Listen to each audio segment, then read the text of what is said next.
Rawr, bitches, we're live. Tonight we're gonna try something new. This could potentially be a total what the fuck game. So yeah. We're gonna hop right into it. We're playing Chicken Police, Paint It Red. And detective noir kind of game. Which has me interested. But you'll see what could potentially be the what the fuck part of it. Let's hop into this. I'm going to turn this up. As always, if it's too loud, too quiet, let me know. And we'll get started. New game.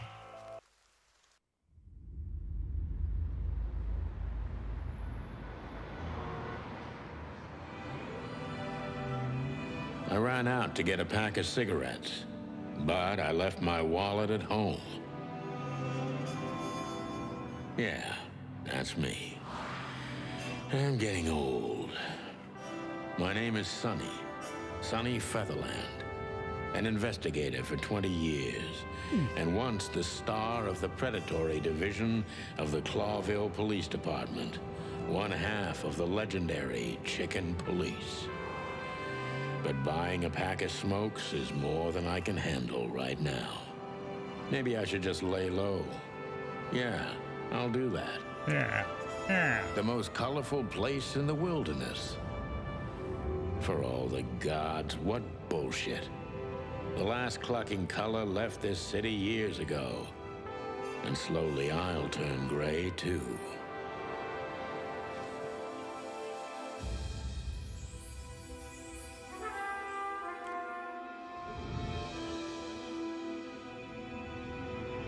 Still, what do I expect? We're living in a vast experiment, and don't even notice that everything got clucked up a long time ago. We believe in this wonderland of peaceful coexistence. Wolves and sheep, chickens and hounds. Yeah, sure, why not? It's just ridiculous. The dog eats the chicken. It's in our nature. I'm not propping up the illusion anymore. 121 days, and it's over. Retirement.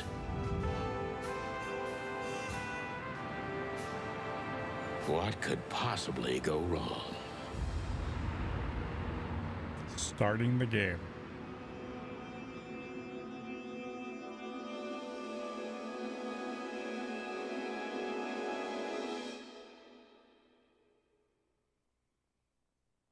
Ah, crap.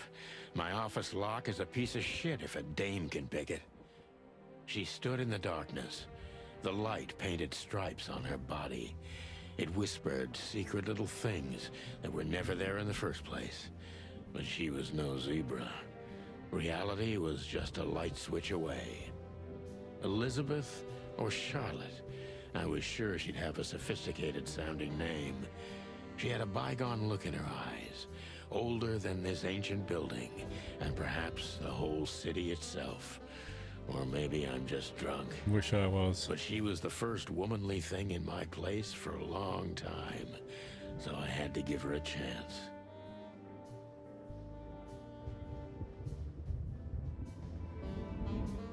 What the actual fuck have I got myself into?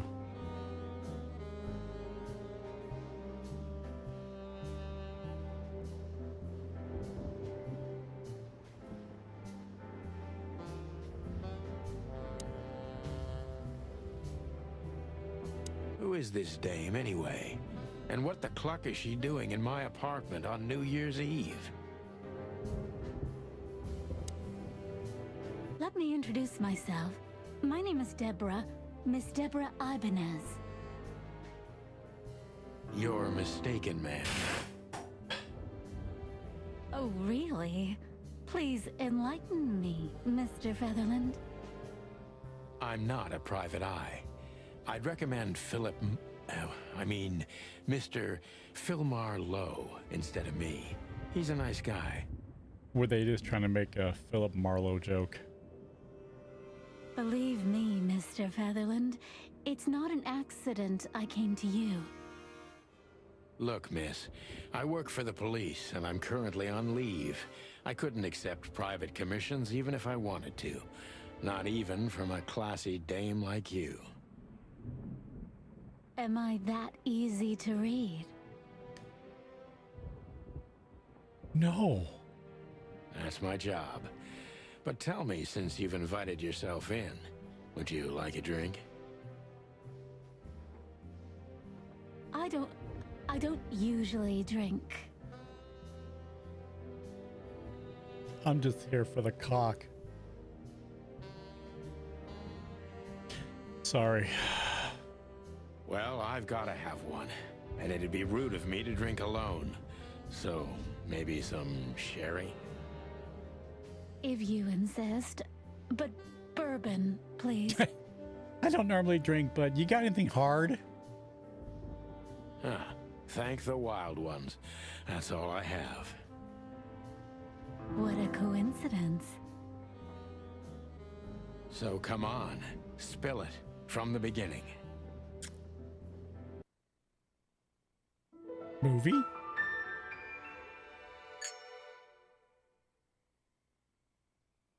Really?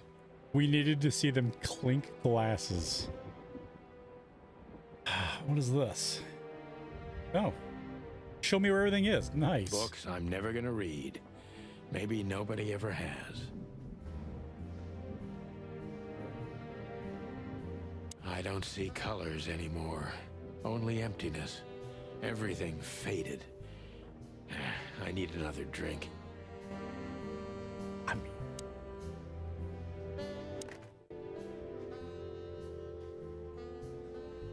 you don't want to go? Just there. I don't even know what these papers are. Every whiskey has the same color nowadays. At least in this price range. I mean... The Wild Gentlemen. Those guys rebuilt the city after the Great Fire of 867. My heroes when I was a little chick. I'm starting to think they should have left Clawville as it was, burned to the ground. We used to be star cops a few years ago. Tabloid press, radio interviews, and even a book series. I don't miss those days. Of course, Marty, my old partner, would disagree. He just loved the spotlight. This is one of the most beautiful memories from my old life, before Molly left me and took our daughter. You were married to a parrot. The good things in life don't last long. The best ones always leave first.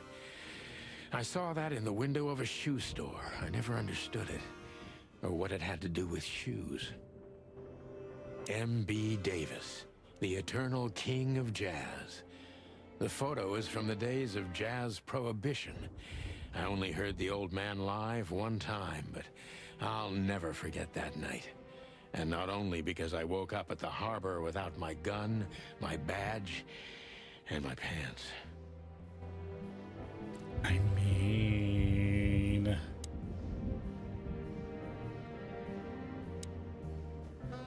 She doesn't seem so dangerous that I need to grab my gun, but you never know.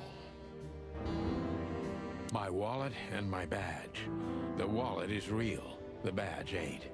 Chief Bloodboil took mine, so I got this one out of a pack of cornflakes, just in case. My last cigarette.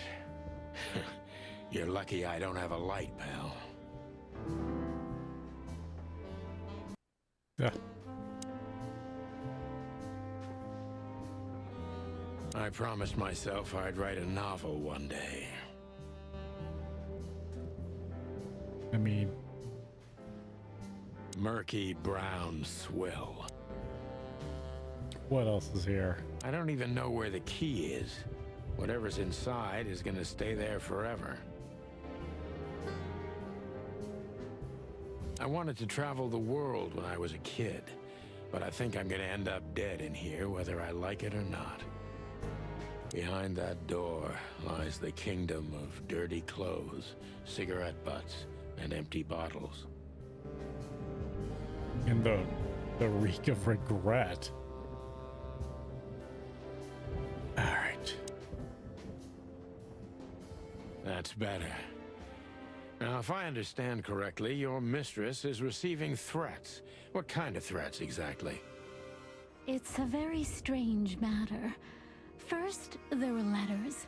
Then it came printed on a wine bottle's label, sent as a gift. Then carved into a brick, thrown through the window. And finally, they painted it on the wall of the house in giant red letters. I think it's time to dig a little deeper. If you don't mind, I'd like to ask you some routine questions. Please, that's why I'm here.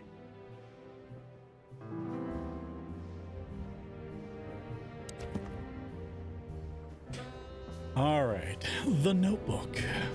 The Notebook is the detective's best friend. Here you gather vital information about the case, the suspects or victims, and the locations you will visit. How does it work? Click on any text or picture in your notebook. Read the translated version in your language.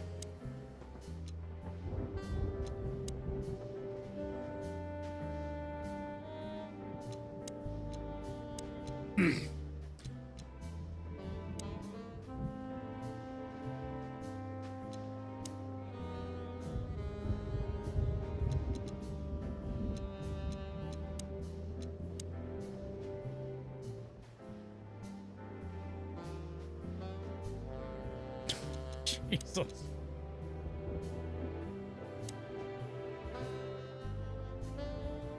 Marty McChicken. Nobody calls me chicken.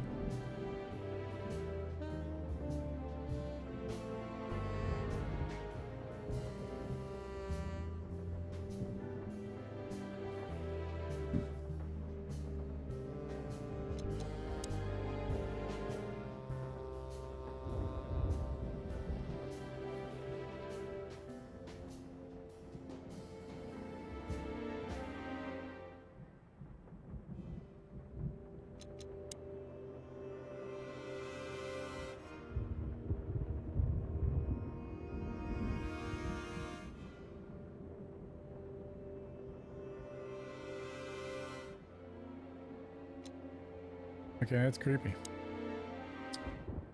What's the bag? Oh, my inventory. Guns, badges, and cigarettes.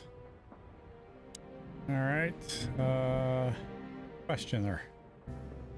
Focus on what you know about the suspect. Is he or she suspicious? Concentrate on that. Is this John Doe?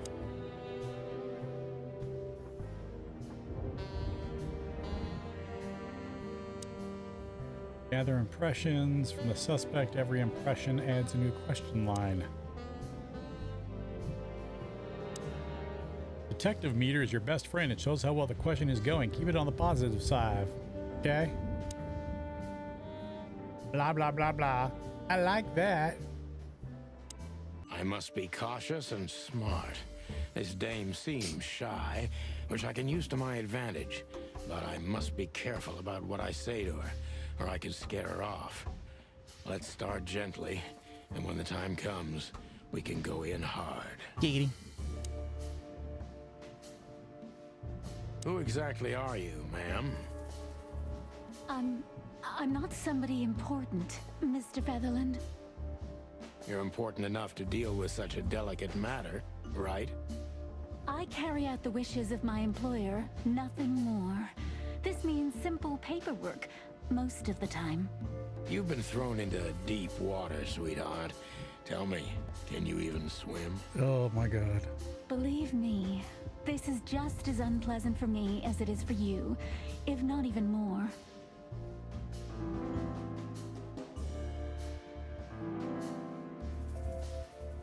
A new clue. She's doubtful.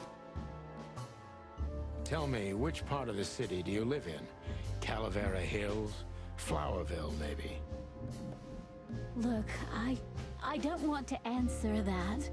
I'm here on behalf of my employer and not on personal business. Fair point, Deborah. Let's try a different approach.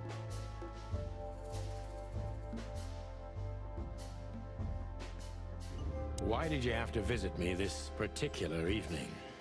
I have my reasons. I may look like a silly little fawn, With a and maybe rack. I am, but I still have common sense. And a rack. I don't doubt that for a second, Miss Ibanez. By the way, your in-laws uncle makes great guitars. This day is essential to my mistress, and she thought it's also important to you. A message in itself, for sure. But to be honest, even you are. You know what? I'll just take that as a compliment, even if it wasn't meant as such. Okay.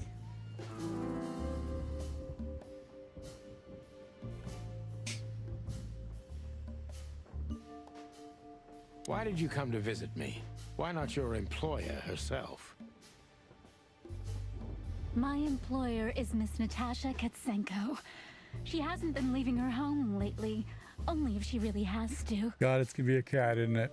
What is with games and cats that I have to play these? How so? It's a cat. Miss Natasha is afraid. She's scared because of those unwanted messages, and everyone knows who she is. So she's that kind of woman. I don't know what you mean. Now listen here, you know exactly what he means. Of course you do, Deborah. Thank you, by the way. We're finally getting somewhere. We avoided the point long enough. Deborah's hiding something, no question. Let's focus on that. Still disturbing.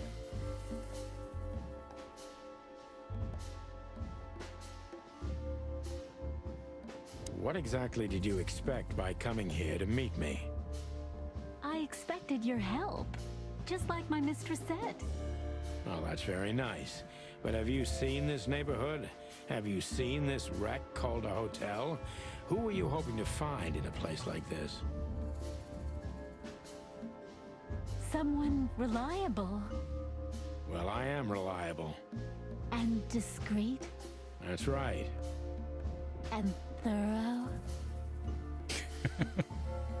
The last place I stayed was a barn. I mean, No question about that. who's questioning who here? And has a heart of gold. Okay, let's stop it right there.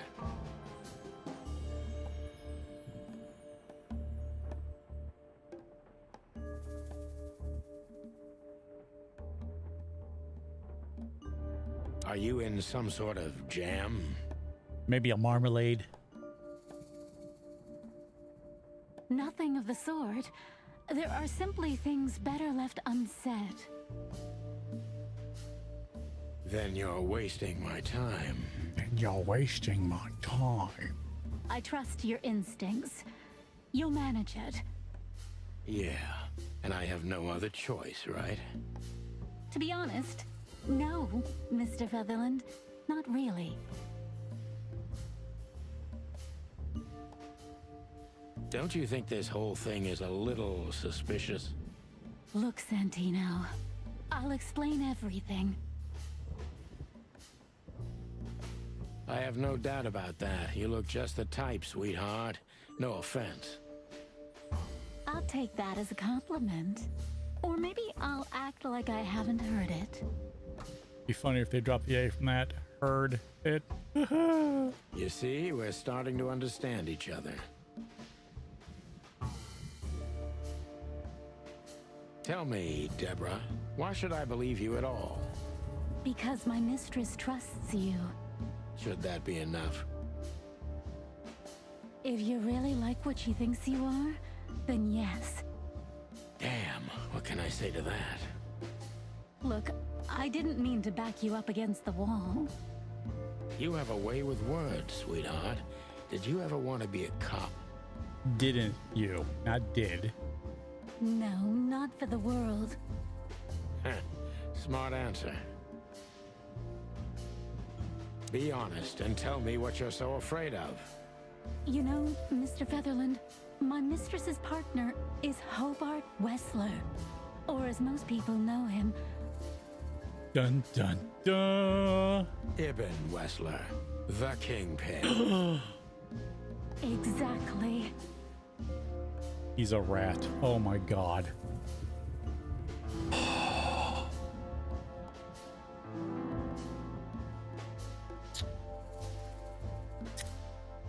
Deborah, look, can you just scratch my snout, move on? I mean,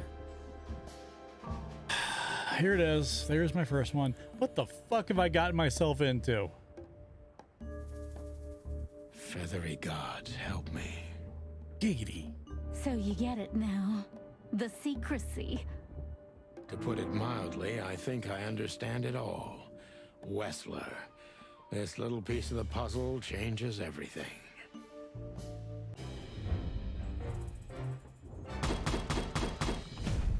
True detective. I mean, final thoughts. The legendary Chicken Police back in action. Still a bit weary, but untarnished. Good work. Important clue. The employer in Natasha's current significant other is the infamous gangster Ibn Wessler. You can retry the questioning. Really? All right. So, what do we learn now? The mysterious messenger is a certain Miss Natasha Katzenko.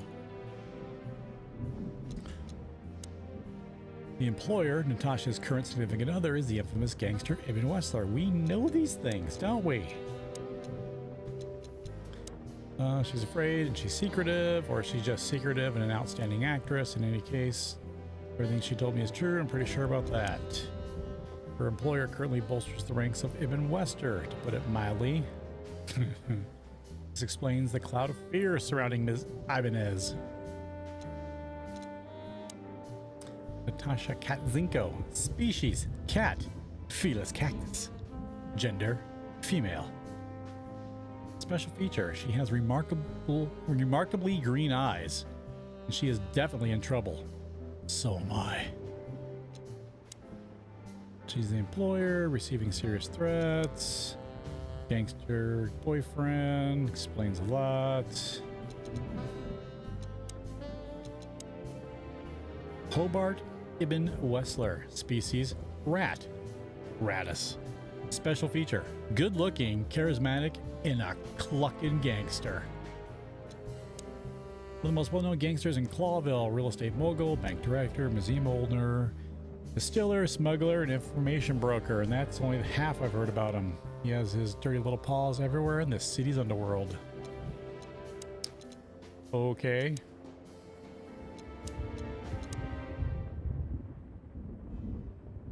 I'm a greenhorn.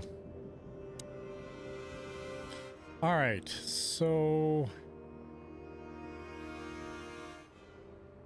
I talked to her some more. Legs that go on for days. Deep, dark eyes. Silky skin and voice. You're in big trouble, pal. No, I'm creeped out. Why don't you take it to the police? Just go there and file a report. Photos, flashing lights, fingerprints. You know the drill. The evidence is very clear. Even a moderately talented detective could easily wrap this case up. Or just try the phone. 555-111. Please, take a look at this. Well, okay. Let's see.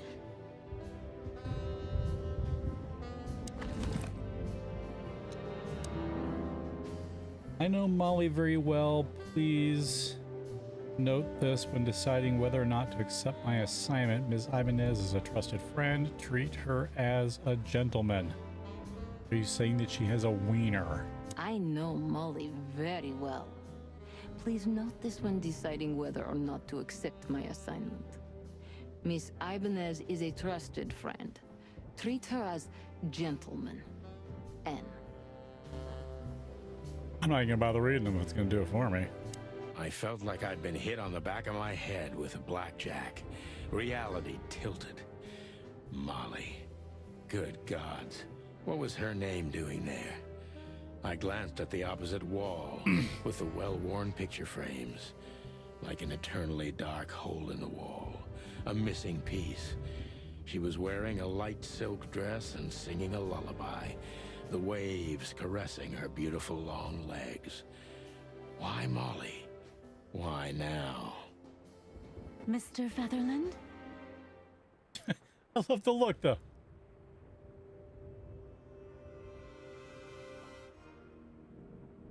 Santino, are you all right? What the hell is this supposed to mean? I don't know anything, Mr. Santino. My mistress told me to give this to you. She said you'd understand. Don't you? Oh, of course I understand, Miss Ibanez. I get it very well. But this case is becoming more and more confusing. It's starting to look like blackmail. I get it very well, but it's becoming more and more confusing. I understand that. Blackmail? Don't play innocent with me. But All right. When can I visit? visit? Me? Not you, Miss Katsenko. Oh, yes. You can find her at the Czar Club.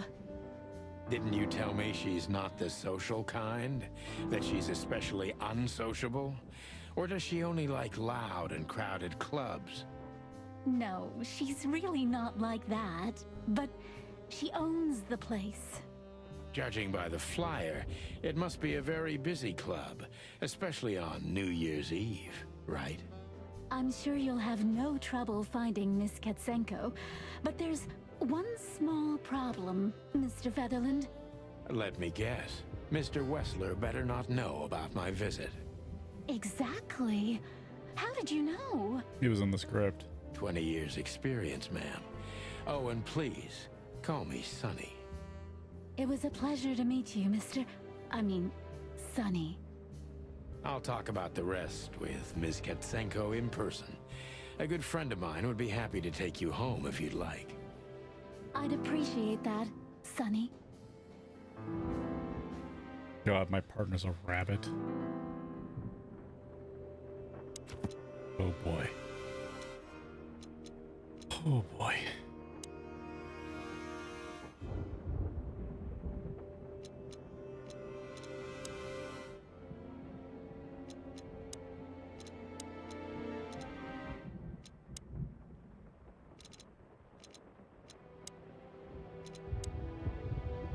Lewis Hayworth. Rabbit. Male. An old friend of mine. He is stuttering heavily when he talks. Oh, please let him be voice acted.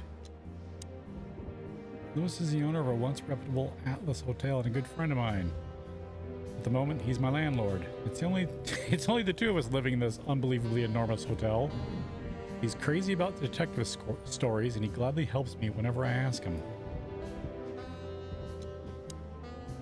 His phone number. I bet I gotta call him.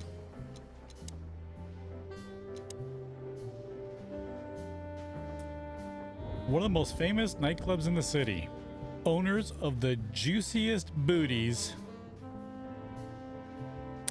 and hardest fist freak. Only. Oh boy. Do I have to read that? All right. Yeah, I know this.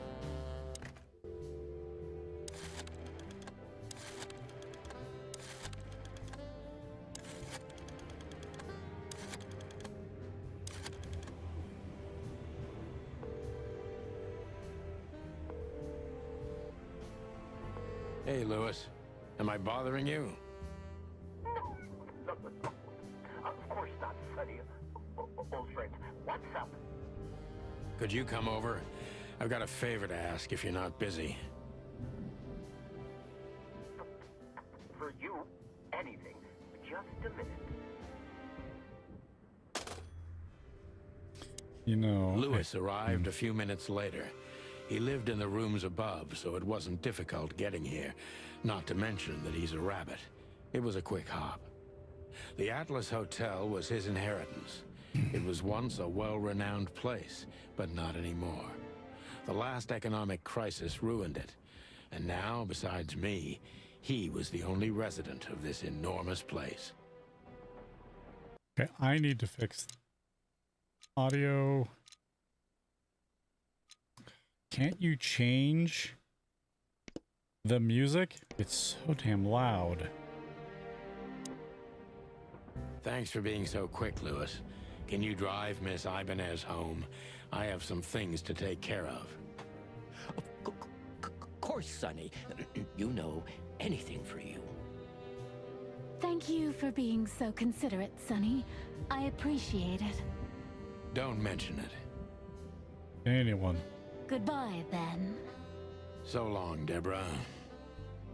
Before I visit the club, I have to take a detour. I've got a feeling that this case isn't going to be a one-man job. And there's only one bird in this city I can trust. My ex-partner, Marty. He's going to be at the station. I can only hope he'll be willing to talk to me. Okay, how do I leave? Let's look at this first. Places. Police department. The HQ of the department, aka the meat grinder. A huge dark building for shady people. I don't necessarily mean those who are sitting in the jail.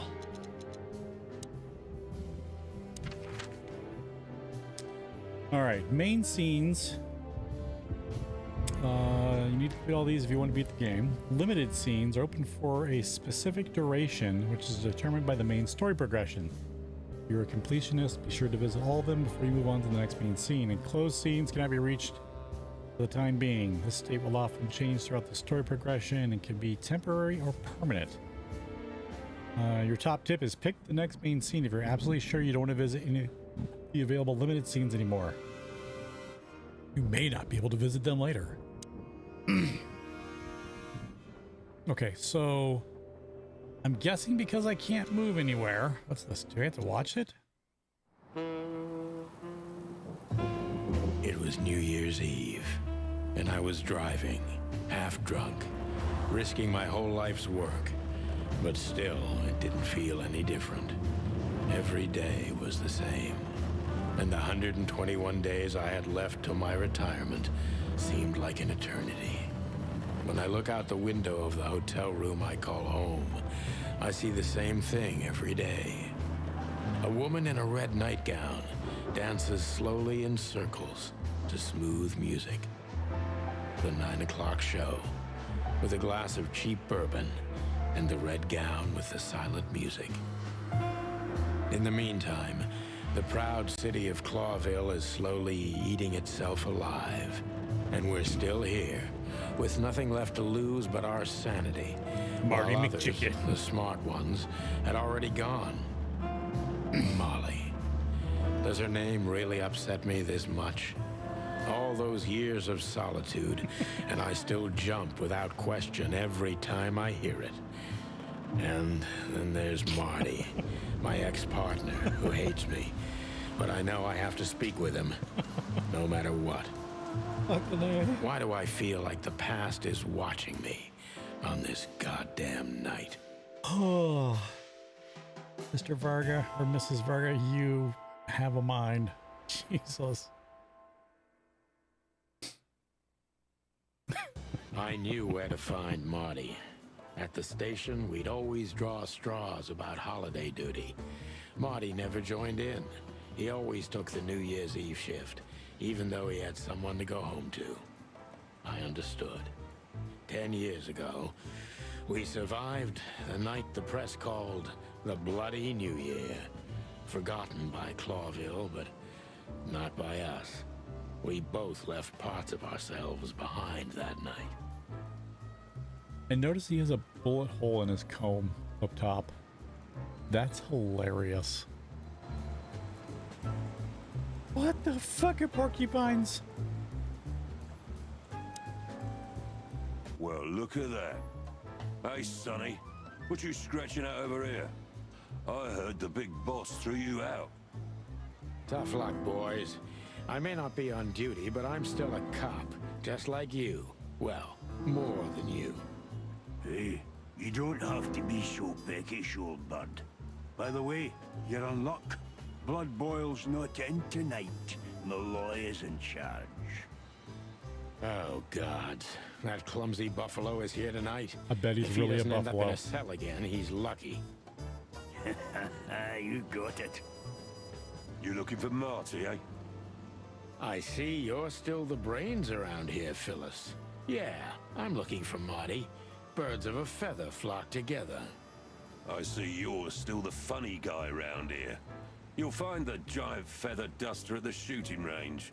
As always. Hey, Royce. I'm telling you this because maybe you'll be able to understand. If this prickly shithead makes another racist remark, I'll strangle him with his own raincoat.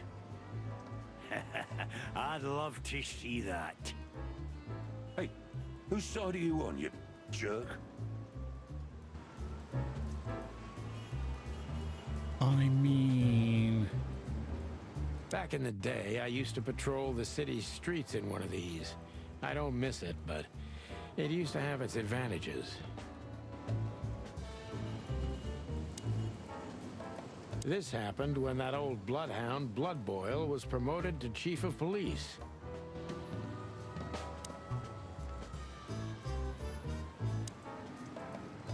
Every time this poster disappears, good old Blood Boil puts it right back, immediately. I tore it down at least 3 times already. Actually, it's a kind of passive-aggressive game for us with the chief.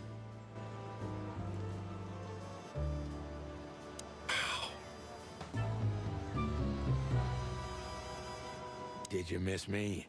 No? Same here.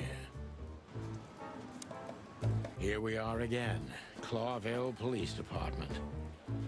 I've never been good at history, but if I'm not mistaken, this place has been a church, a hospital, and even some insane cult's secret hideout over the years.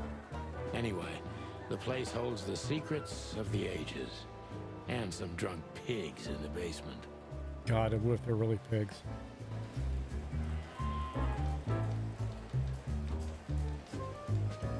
Honor, strength, unity. For the love of the wild gods, I'm gonna be sick. All it takes is one look, and my comb starts to tingle, which never means anything good.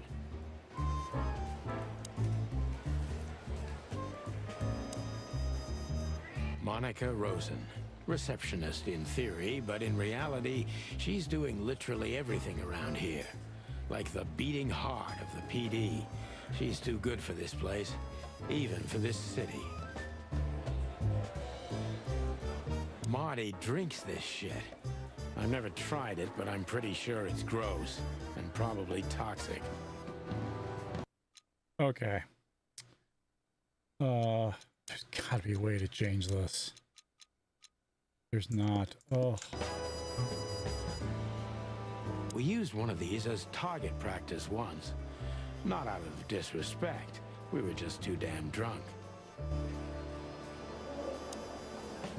Mort Mardigan, a notorious deadbeat.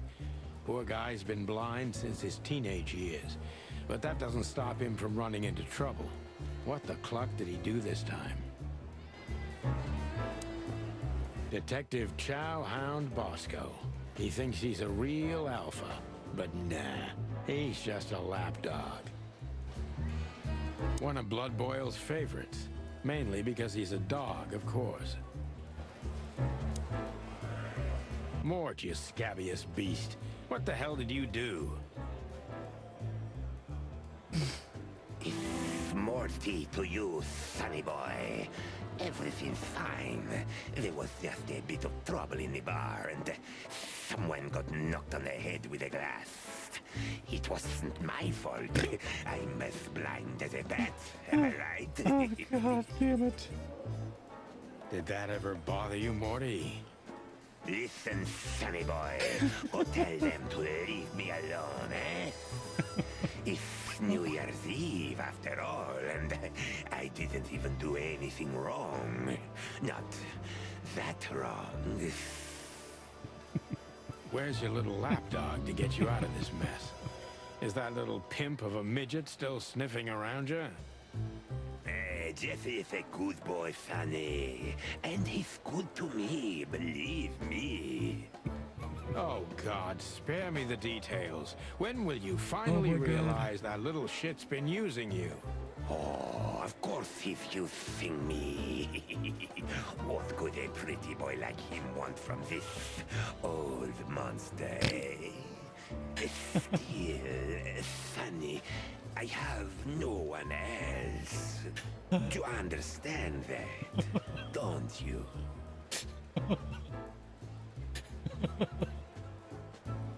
God. Even you deserve better, pal. By the way, you look horrible, even for yourself. Are you feeling okay? Please let him talk again. Well, I'm not what I used to be. But neither are you, judging from your voice.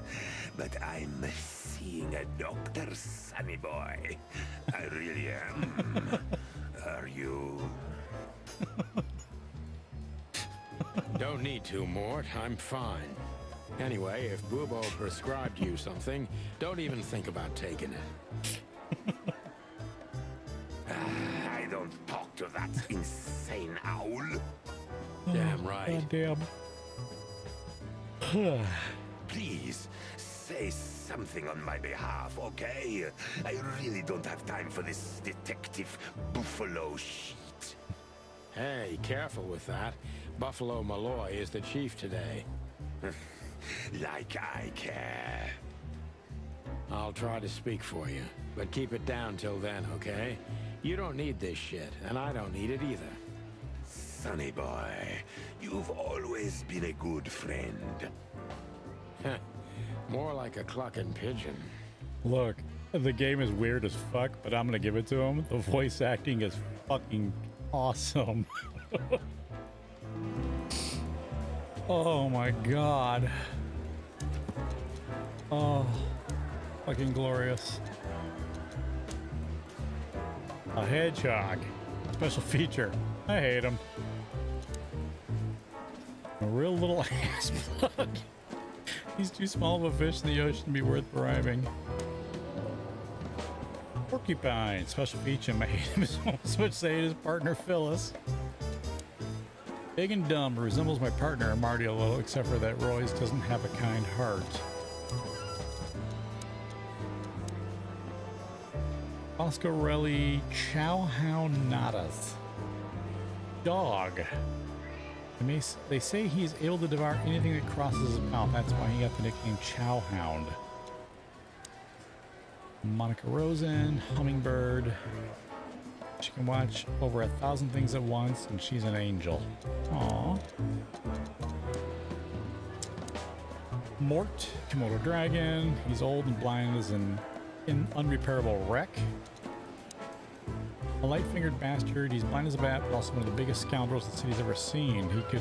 He could have been a good guy, but got lost somewhere halfway, and now he's too old to save himself. There's some fight in the club where Mort was at. What a surprise. He's an old friend, so I can put a good word. Lucius Wilford Bloodboil. Dog. Chief is a real legend. He also hates me. Dr. Reginald B. Bubo. Eagle Owl. Morphinist, neurotic, old, and ugly. He's an old friend from the golden days of the Chicken Police. All right, let's talk to Bosco. Holy wild ones. Look what the cat dragged in. That's just... Fuck. Hello to you too, Bosco. I see you're busy, as always. I've been sniffing around one of the rundown joints. You know how it goes. And boom, this son of a lizard comes flying out the window. I didn't know that lizards could fly. So, Mort was being a bad boy again. Nothing unusual. And you? Still dying? I'm still a cop for another 121 days, Bosco. It's as unpleasant to me as it is to you. All right. No need to bite. Wasn't trying to mess with you. You have Moses and Plato for that. And of course, Blood Boil. Let's hope I won't run into any of them tonight. Looking for Marty, eh? Ever since you left, he's kind of lost. He's trying to hide it, but he's not the same bird. Well, I don't think we'll have a teary reunion thinking about how we parted. Let me give you some advice, Sonny. Let him rage. He'll be the same after that. Anyway, he was the one that shot you, right? You should be mad, not him. It's not that simple, Bosco, but we'll see how he reacts. Thanks anyway. No worries, pal.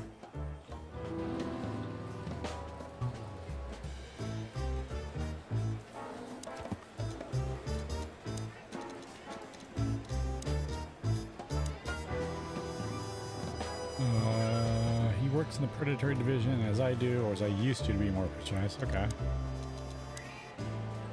Moses is a Tibetan sand fox, and Plato is a palace cat. They're old rivals of Sonny and Marty.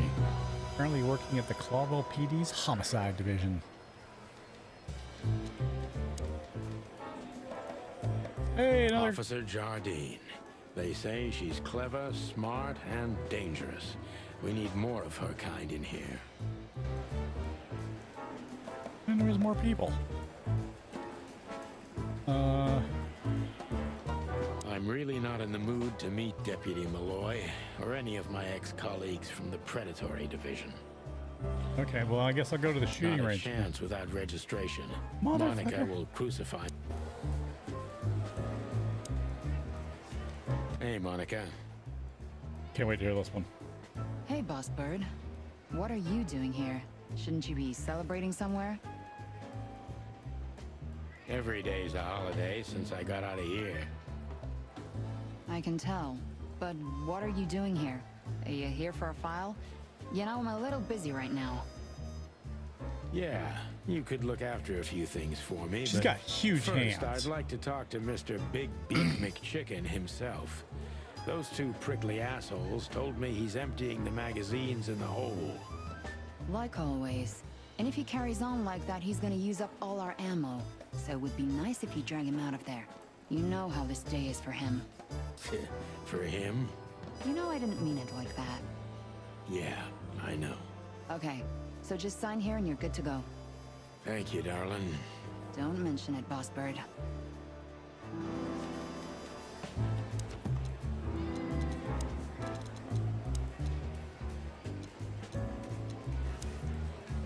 The soul and heart of the police station. She's a hummingbird in theory, but many say she's a real angel who fell from the sky. When I used to come by the station daily, her presence was the sugar in my bitter morning coffee. Wow. They have really pulled Marlowe deep, haven't they? This is gonna be a hard ride. Last time we saw each other, he had a smoking gun in his hand, and I was bleeding. I don't know how we can get past that, but it's worth a try.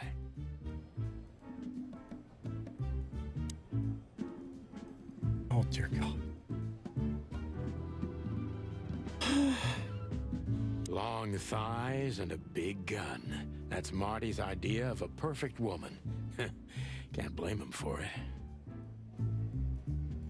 Hey, you, if you let the ammunition boxes open, you left. I don't know, you let the ammunition boxes open again. I'll kick your plucking ass. If you let. I know her well. Marty calls her Susie, and I have to say, this little she-devil pulled us out of many tough situations over the years. Claudia, tiny, dark, and angry, and hits you where it hurts the most. I believe this piece is forbidden. Cops can't use it, but this is Marty's personal collection, so it doesn't matter. At least nobody has ever complained. Her Majesty Big Bertha. Or rather, Big Bertha 2, because there was one before her, a sawed-off little broad, but we lost her in a swamp.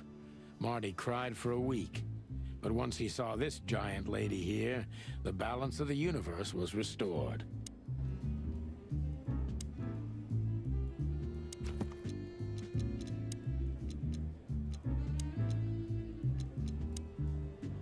Martin McChicken. Unusual height and wait for a foul. shining white feathers. He shot me once and I deserved it. I was just about to go when you came in, so if you want shooting practice, maybe turn on the lights first. You're right. I'm gonna do that.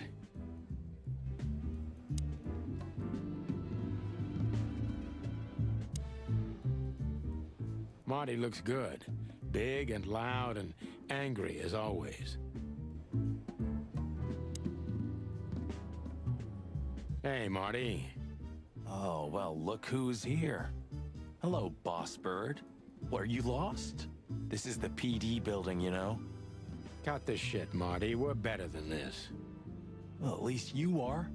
Better than anyone, huh? Marty, come on, let's forget that.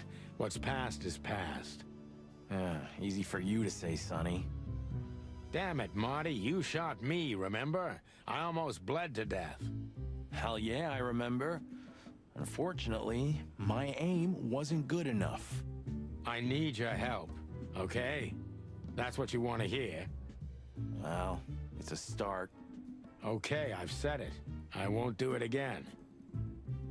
Yeah, right. So, are you in? Just for tonight.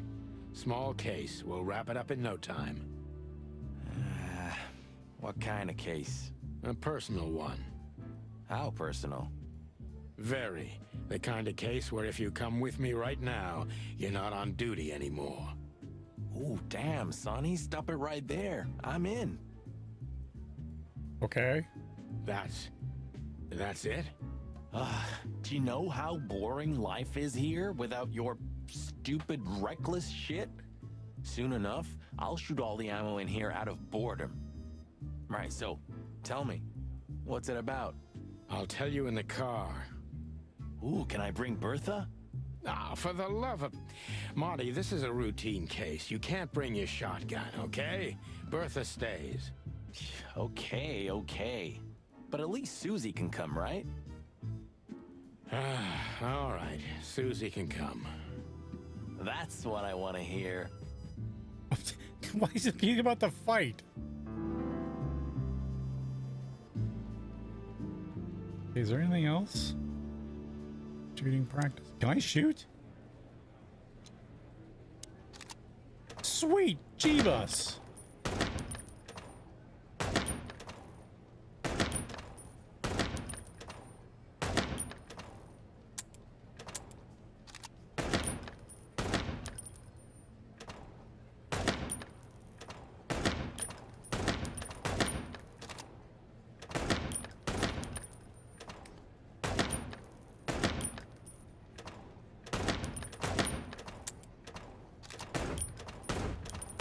Ah! You made me shoot, Mr. Bear!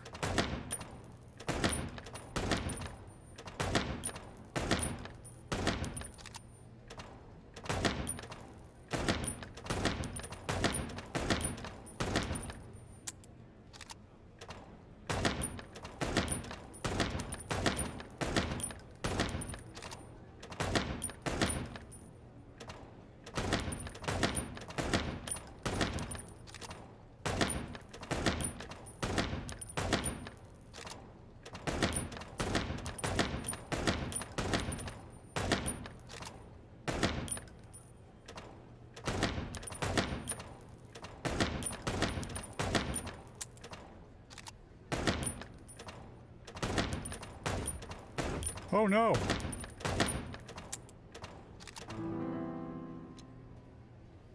Sharpshooter. Okay. Wow, Marty kicked my ass. What else can you do here? More shooting? Oh yeah.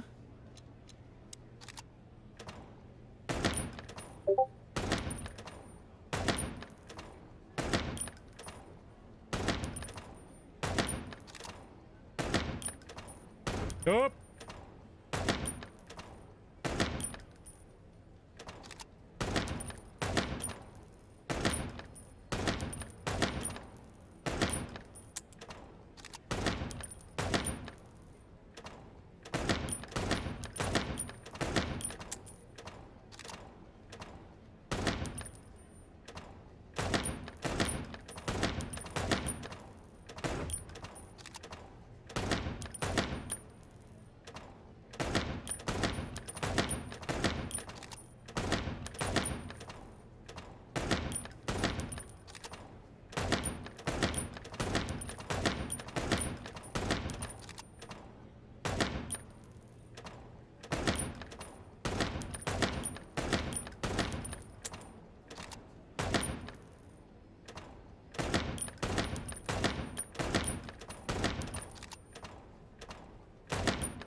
fighting that fire.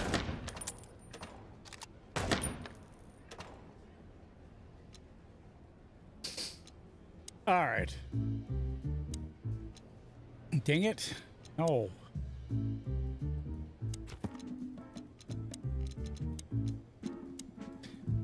We've always been partners for 10 long, hard years. Well, we were, because now he's only helped me unofficially until they wrap up this case. Marty's a hothead with a hard fist, but he's loyal until the end. I can count on him in every way, especially if guns are in the picture. That's when he reveals his true self, and that's when I don't even want to get in his way. Not anymore, at least. Do we need to talk to him anymore? Hey, Marty, what about Laura? How come she didn't eat you yet? Yeah, very funny. We're good, by the way. Mostly. As good as we can be after all these years. Glad to hear it. She asks a lot about you. Really? Yeah. She always hated you for getting me into trouble all the time. Understandable. But she also felt sorry for you. Oh, well, thanks. That's much better. If I'm honest with you, she loved the chicken police, Marty, better than... Well, I think I'll take that as a compliment. Whatever, Sonny.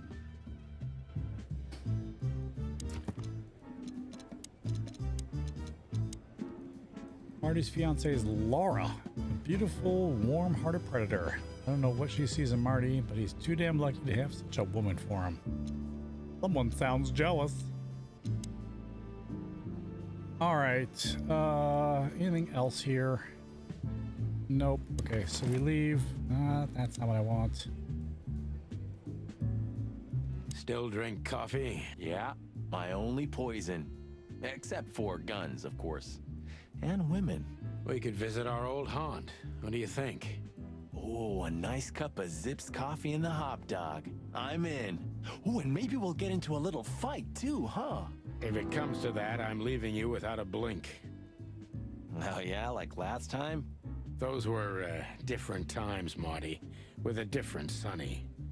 Well, all right. To the city then. You don't have to come with me, you know. Okay, I know. Let's go. Sonny, there's a little problem. Not so little, and it smells, too. What the furry hell is Blood Boil doing here? Well, it seems we can't avoid speaking to him. Oh, yes, we can. You have your rifle with you, right? What? Just kidding. Sort of. Can't. We're leaving, sweetheart. Stay safe, boys. I'm glad to see you two together again. I'm afraid you're alone with that. Hey, don't make me change my mind. You won't, Marty. I bet you can't wait to get mixed up in some serious trouble again. Yep, that's true. I'm serious, boys. Be careful out there. We're big birds, Monica. We can take care of ourselves. Mostly. Okay, but take care of each other, too. Will do, Monica. Yes, ma'am. I see you're swamped, buddy. I've sent the old lizard away. I don't need him to foul the air anymore. I hate his kind anyway. Well, because he's a reptile. No, because he's a good-for-nothing piece of shit. No, yeah, that's true. And you letting off some steam? Something like that.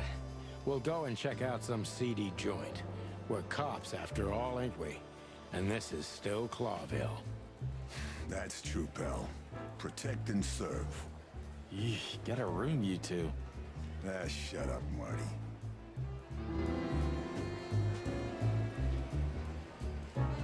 Well, I guess we'll talk to the old fat dog. The chief doesn't seem to be in a good mood, but he never is, actually.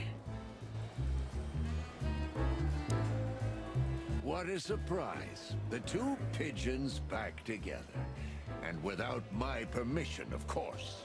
Chief Bloodboil. Damn. Damn. What was that, Santino? Nothing, sir. What a lovely evening. Am I right? I don't want to hear your crowing, Santino. What the hell are you doing here? Hey, hey, hey, careful with the racist barking, old hound. Racist? Oh, it's getting hot in here. Can we just skip this part? It's New Year's after all. And you're on duty, if I'm not mistaken, Martin. Where do you think you're going? That's it, boss. To serve and protect. Sonny was in the neighborhood and stopped by to say hi. He's a cop too, right? Only on paper, and you know that very well, Detective.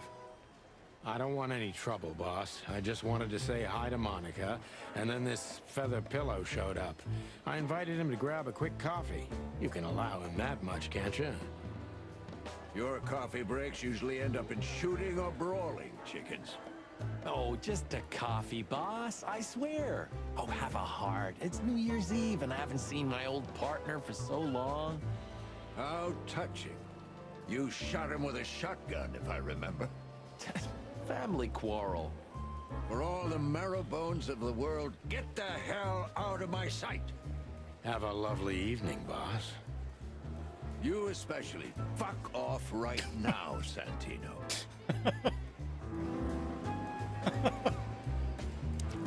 Oh, what the actual fuck have I got myself into? Lucius Wilfred Bloodboil. He's my boss and a living statue of justice. He's tough, ruthless, and above all, unbribable. And of course, he's a racist bastard. But still, I don't want to be here when he retires to witness how chaos devours Colorado for good. Is there more? Oh, what's this? Zip Murphy, raccoon. Hey, Trash Panda. An old enemy, became a good friend over the years. Okay, great, great. Okay, why is that saying that's something? I already saw this one. Hop Dog. The place is famous for its exceptional coffee and exceptionally frequent whims that take place around it. Well, it's not an assurance of life. Operating any joint outside of Roachtown. Okay.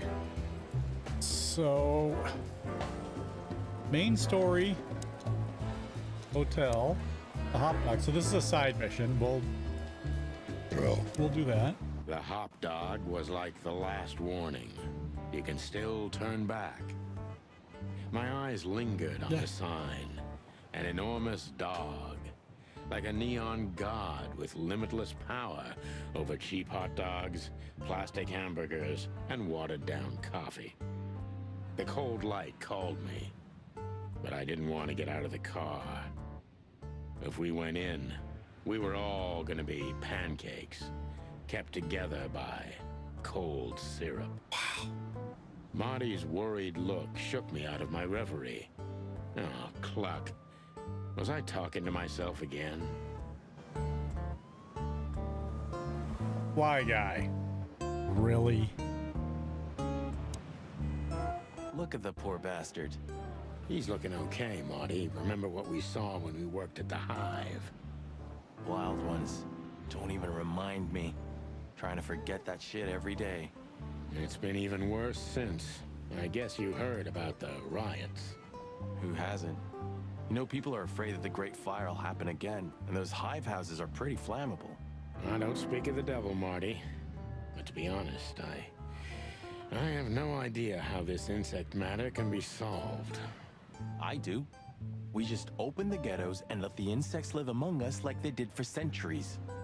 Your heart is pure gold, buddy. But you know it's not that easy. Clawville isn't what it used to be. Hey, pal. Can you hear me?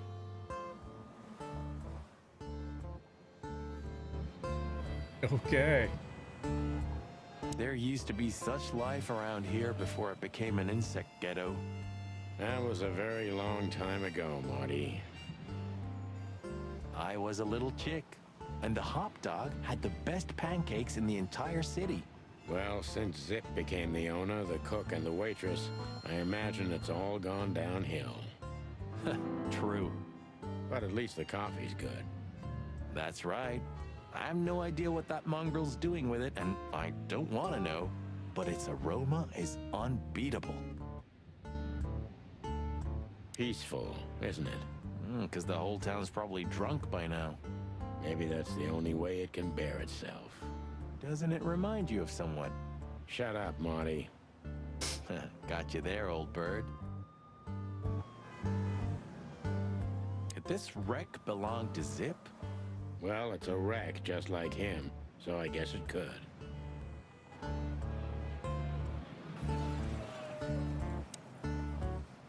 We don't serve bugs with a Z here. Of all that's furry. Is this still a thing? The situation's getting even worse, Marty. Have you heard how the young mothers of the Cobbler District are forced to make a living? I have no idea what goes on in the hive, Sonny. I don't think I want to know. But you're still gonna tell me, right? Prostitution is the lesser evil. What's worse is that some folks have to sell their kids when they're still larvae. Wait, what? Why? They pay a hefty sum for each of them downtown. They sell them as gourmet food in the most expensive restaurants. That's fucked. Oh, I'm gonna be sick. We made this city, Marty. Clawville didn't do this to itself. Don't ever forget that.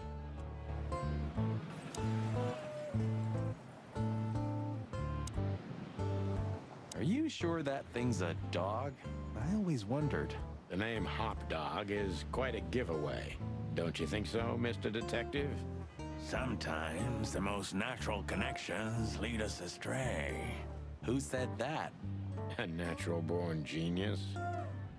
Yeah, right.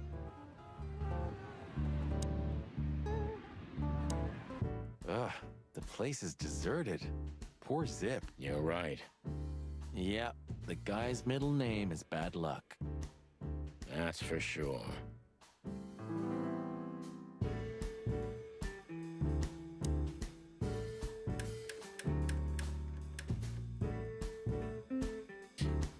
For a handful of feathers, dead fly tell no tales. Get a bite of me, baby. My city is on fire. Shadow of a doubt, and not all cops are pigs. What the fuck?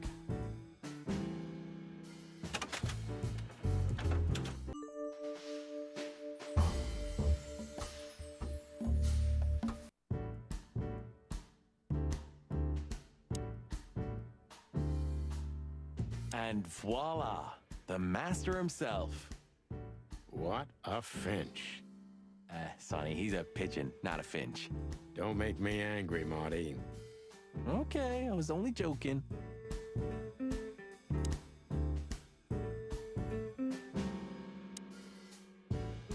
You still don't eat meat, old man? I'm a rooster, a chicken. Why the hell would I eat meat? I don't mean real meat, I'm not a lunatic. But a meat substitute? There's about 10 different kinds. Have you never tried any of them? Why would I? If I don't eat meat, why would I eat a substitute? Because you can. That's the point. Wild gods, Marty. Stop being such a sheep. Do you fall for those adverts? Substitute isn't meat, Sonny. And if it's tasty, why wouldn't I eat it? I don't care what you eat. But don't be surprised when you lose all your feathers or you try to bite off your own leg one day.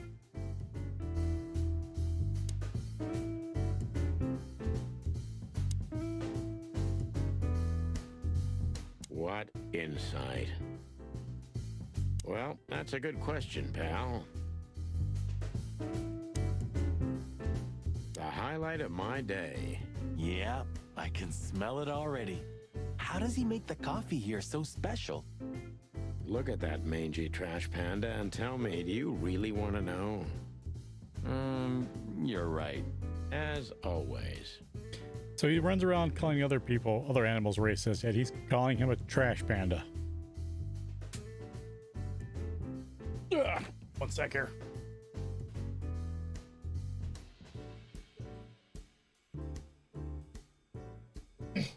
I can open the door a little bit. It's hotter than shit in this room.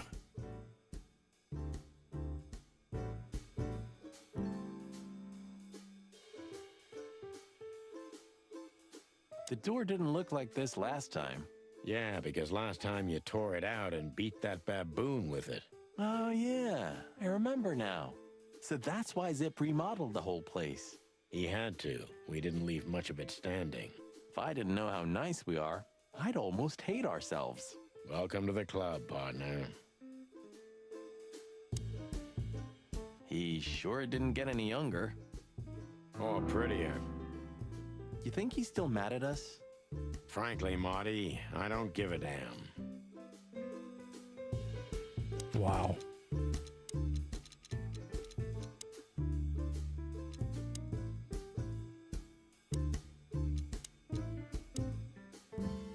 An old enemy became a good friend. We know that. How do I not?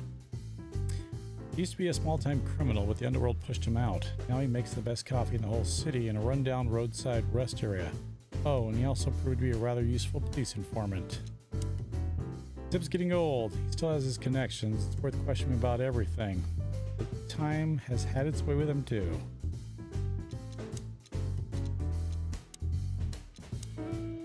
Not long after the meat war and the following economic crisis in 893, a fire almost destroyed the entire city of Clawville. Originated in the Ratwell district, not even the River Times was able to stand in its way. It was a fiery hell incarnate, after which the city had to be built up again almost from scratch. Meat replacement or meat substitute foods are made possible to reduce meat consumption, predation, and domestic cannibalism in the whole wilderness. That's creepy. Products are widespread nowadays and not only popular with predators but all kinds of animals. Is there more that I missed? What did I miss? Oh. The Cobbler District, also known as the Hive or Roach Town, was once part of the city but became a walled-off ghetto where 90% of the city's insect population are forced to live. Currently, the biggest threat to the city are the riots in the Hive that have almost driven the city-state to the brink of civil war multiple times. Okay. Let's talk to the Trash Panda. Hello, boys. Now, get the hell out of here while I'm asking nicely. Perfect voice. Hey, is that how you greet two old friends? Hey, I'm not joking, Sonny. I got a shotgun under the bar. No, you don't, because if you had, we'd arrest you here and now. If there's still life in you when you're full of buckshot. It's going well so far. We're just here for a coffee, Zip, okay? Like old times. Nothing's like old times. Haven't you noticed? Yeah, as a matter of fact, it's quite noticeable. Shit. All right. And where'd you blow in from? We haven't been anywhere yet, but we're going somewhere. Everybody's going somewhere, right? Tell me, how much do you know, Zip? That depends. How deep is it? Bottom of the well kind. Goes down around Ibn Wessler. Holy hell! Wessler? You've dipped your wings in deep shit, boys. If you've got anything on him, don't keep it to yourself. We'd be grateful. Grateful. Maybe you're not gonna trash my joint this time, eh? You know, Ibn's acting strange nowadays. He always believed that if you want something done, you do it yourself. That's how it was for years anyway. And? But now, he left his real estate, the fish racing clubs, the casinos, and the bars to his right-hand man, Mongrel Mick. And ever since, he's been kinda weird. Bottomed out, brooding in the seediest joints of the city. Nobody ever knew him to be like this. Weird, huh? Yeah, weird. Do you think it's about a lady? It's always about a lady. Well, there is a woman, I knew it. but not like you think. Is this gonna cost much? Only a favor, like the good old days. Okay, I'm in.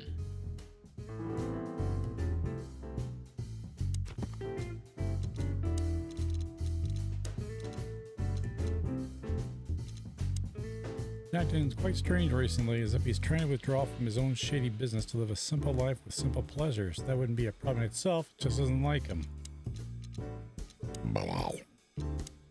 Mongrel Mick. Mick is one of the most infamous henchmen of Ibn Wessler, known by many rather scary names thanks to his cruel nature. Sonny and Marty have crossed paths with Mick before and took a lot of effort to get out of these encounters with feathers intact.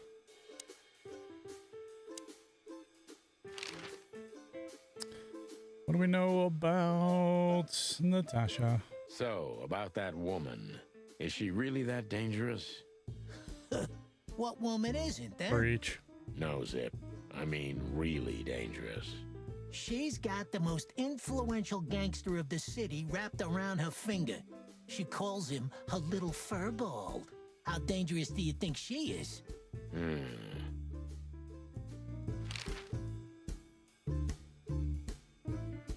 Have you ever been to that place? Of course, 100 times. Everyone who matters in this city's been there. Sorry, guys. But then, it had a different name and a different owner. Business affairs, right? Yeah, that was the dark era, Sonny. I don't want to talk about it. Roger that. I've got to say, you've revamped the joint pretty well. Yeah, after you trashed it, I had to. Look, I'm sorry, Zip. That ocelot and his gorilla. Baboon, not gorilla. Whatever. Sonny, what's your beak? So you owe me one until about the end of time. But I'd settle for you washing up here for a few years after retirement, Sonny. Mind your tongue, furball. Ha! So, Ibn's gone insane. Love will kill you in the end, they say. Seems like everyone's in a poetic mood today. You're one to talk, by the way. Huh? Why? You didn't get any younger, pal. You're telling me? You look like you haven't had a good night's sleep since forever. To be honest, I've never had a good night's sleep in my life. Preach. You will when the big sleep comes. And what are your plans? Dying behind the bar? Of course. You got a better idea? A couple, yeah. But somehow this suits you. You know what? Your mother's a goat. In this game, she actually could be. That Natasha's a mysterious woman. A real cursed jewel, if you ask me. She came out of nowhere 2 or 3 years ago and landed on the stage of the Millions almost immediately. Is that so? Interesting. Yeah, she's got a fantastic voice, makes men go crazy. But we all know that's not what's important. Then suddenly, bam! She got the whole club, just like that. But we know exactly how it was. I can imagine, yeah. Since then, it operates under the name the Czar Club, right? The old click is still clicking, right? Yeah, the club was renamed and remodeled. Everyone knows she was Ibn's lover, but she's not your usual canary. She didn't get involved in Ibn's dirty dealings. Then how exactly does she fit into the picture? Check this. A few months ago, the old rat pulled out of his own businesses and gave control to Mongrel Mick and his mob. Mongrel Mick? Doesn't sound familiar. Mick the Marauder ring a bell? Damn, that little monkey came this far? I think that little shit took advantage of Ibn not being himself. Which has something to do with this Natasha, right? That's my guess. Thanks for this straight dope, Zip. We owe you one. One? You owe me the price of a new coffee shop, remember?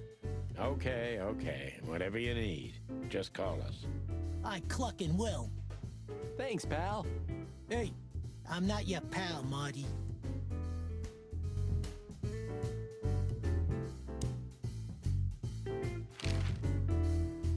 You sure talk. And maybe the past is haunting me. Once a... Oh, come on, Zippy. Don't be so hard on yourself.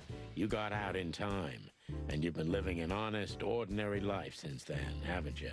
Yeah, right. How lucky am I, eh? It's more than what many others get, believe me.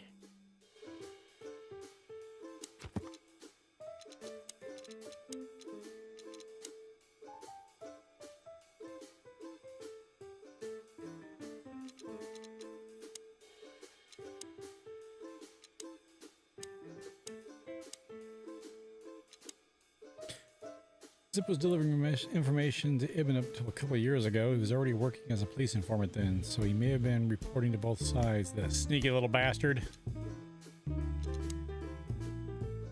All right, anything else here? No. I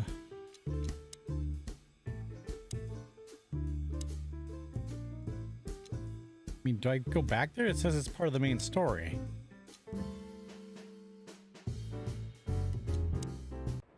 Yeesh, my condolences, pal. I see your cleaning lady died. Yeah, she set foot in the bedroom once. I haven't seen her since. I didn't dare to go after her.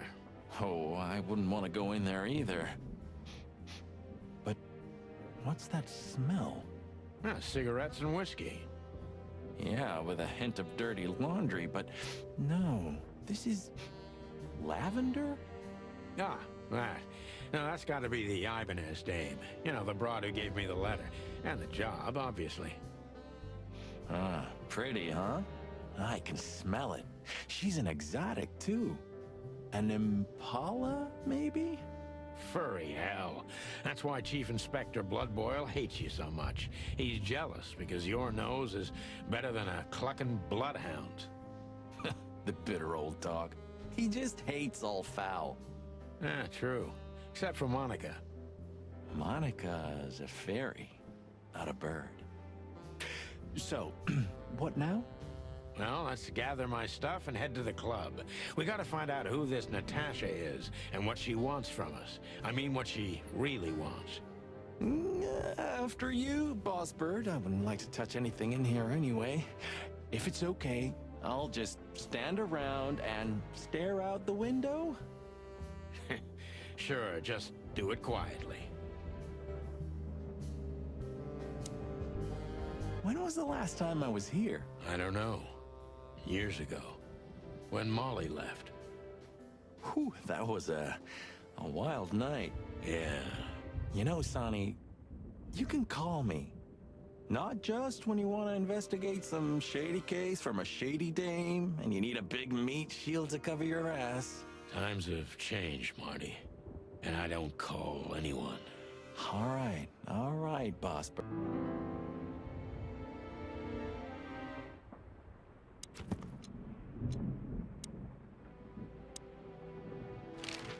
So she just turned up with a message and this flyer, and you fell for it? Maybe I was bored. Or maybe there's more to this thing than meets the eye. Yeah, there's always more. Maybe I just wanted to meet you for old time's sake. That's not funny. I've never had a good sense of humor. You know that better than anyone. That's for sure. Have you been there before? Never. You know, it's not my style. It's too fancy for me. I'm more like the smoky, smelly, ramshackle little joint type. Yeah, same here. But we're not gonna mingle like this, right? We're not searching for a tailor on New Year's Eve, okay? We'll go as we are. This makes me hungry. For chicken? That'll be exciting. Let's just stay out of trouble, okay? What trouble? That's the spirit. You know, the game is weird as shit, but the story, it's not half bad. So the Tsar Club, huh?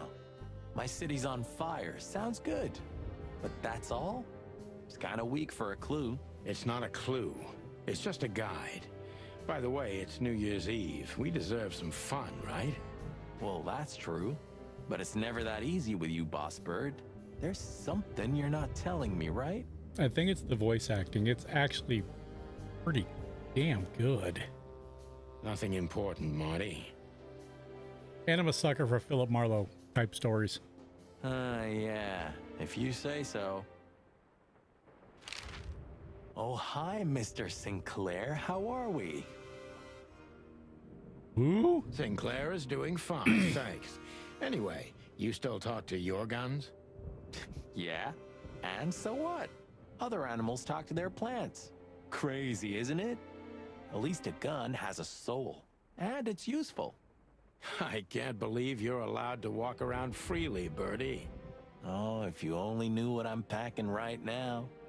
I don't want to know what's under your feathers, Marty.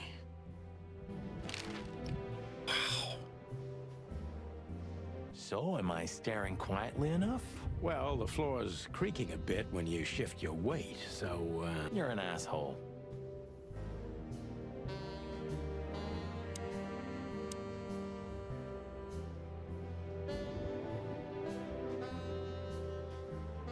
just a bunch of useless...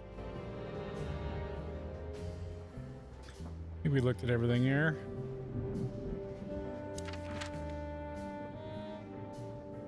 We go back to the police station. Look at these two simpletons. They don't even realize their jackets are full of holes. For the wild God's sake, don't dare tell them. I already tried, but nothing happened. Figures. Hello, gents. Everything all right? Aye, everything's just fine, Sonny. Well, look, the chick police are together again. What a time to be alive. Am I right, Royce? You're right, Foss.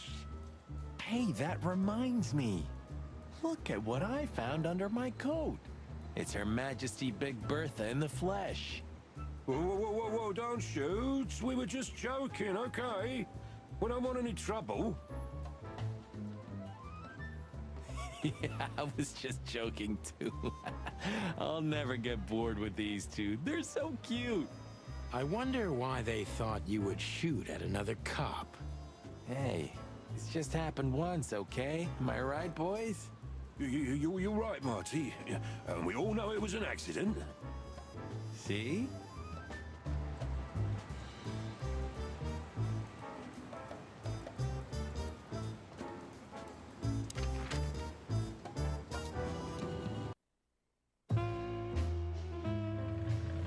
Midnight had passed, and the intoxicated madness kicked in.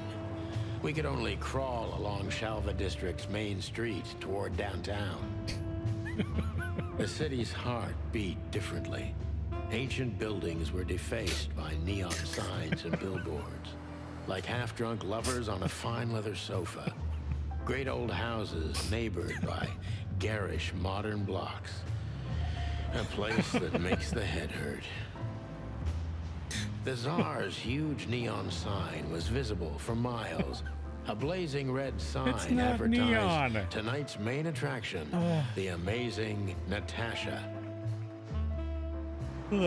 Cops were never welcomed at places like this. I hoped we were too late for the show. We had to be inconspicuous, but it was never easy with this bird mountain by my side.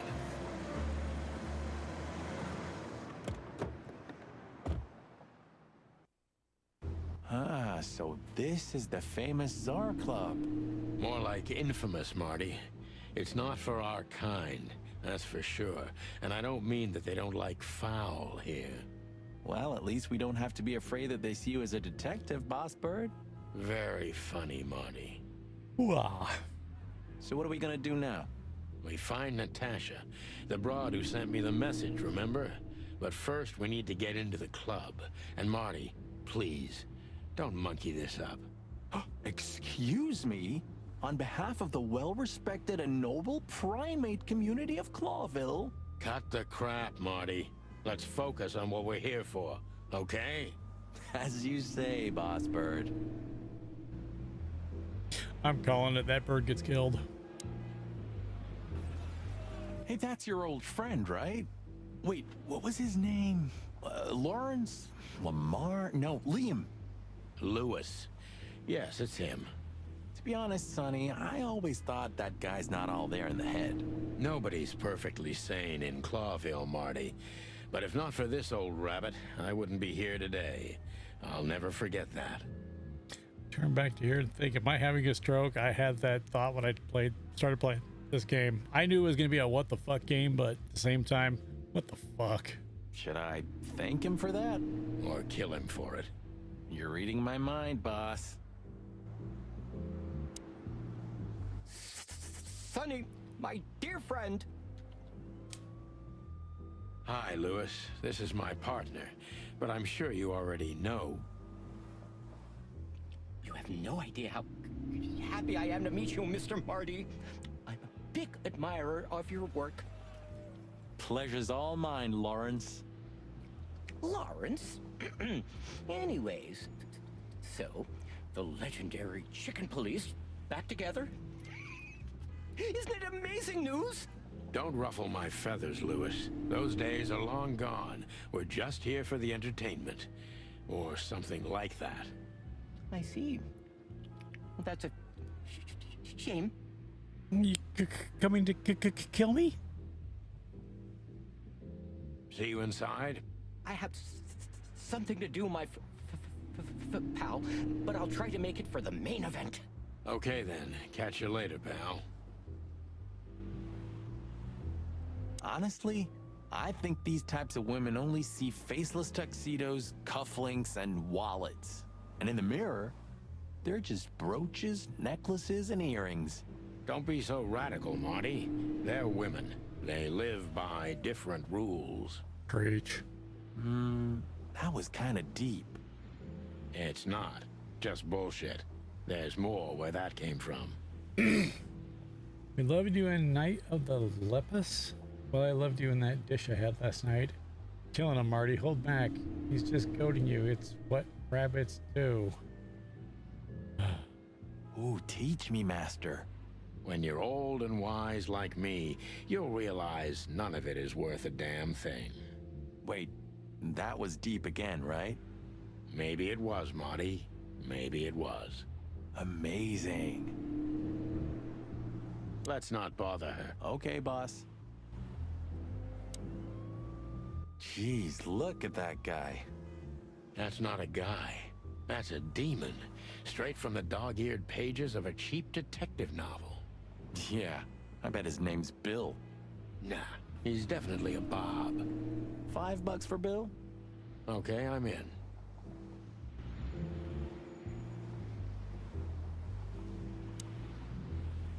Huh. You know, seeing this, I can't wait for the show. The girls? New Year's Eve's once a year, right? And we're not on duty. So Sonny is a what? I don't know what that is. Have I asked how Laura's doing? Whoa, hey, I was just kidding, okay? My relationship with Laura is unwavering, like the rhino beauty on this picture. Interesting taste you've got. Feathers, scales, or dermal armor, a lady's a lady, my friend. That's fucked. Thank the wild gods for self-sacrificing gentlemen like you.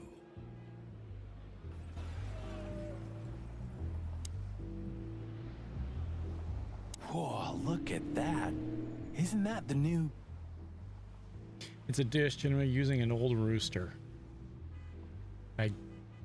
It sounds is, Marty. gross. A brand new Why would you 942 eat an old Silver one? Hawk. Haven't seen such beauty since I left Averia. Of all that's furry, whose is it? Maybe it's Ibn Wessler's. I guess he's no paper tiger. Yeah, he sounds like a fellow who drives around in one of these. Lucky bastard. One day, neon signs will cover the whole world, I'm telling you. Hate to break it to him, but those are individual bulbs, not neon. Just got to point that out. You read that in some kind of science fiction book. No, it's just what I think. Oh, so you have your own thoughts now. The world's really moving forward. Pluck off, Sonny.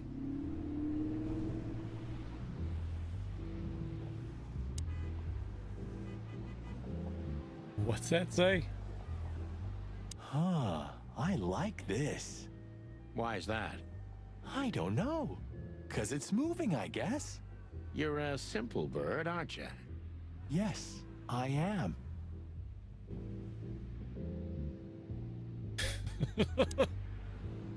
Jesus. Do you remember when the Clawville Chronicle was a really high-quality newspaper? You mean when they wrote something about us daily? Yeah. What exactly happened to them? Well, they got bored with us, Marty. And to be honest, so did I. But still, here we are working together again. Funny, huh? Yeah, hilarious. All right, what do we got? Codex. country inhabited exclusively by birds. It's picturesque, modern place governed by a democratic parliament. It's bordered by 2 seas, and its economy is built mostly on air transport, commerce, and its aerial military. The country is on neutral terms with almost every other nation except for the Great Meat War had kept the standpoint all throughout known history. The Clawville Chronicle is the most read and highest quality newspaper in the city. It's so famous that it's also being read beyond Clawville's borders, and not just in the colonies. This was the paper that first published an article about the 2 heroic roosters, aka the Chicken Police.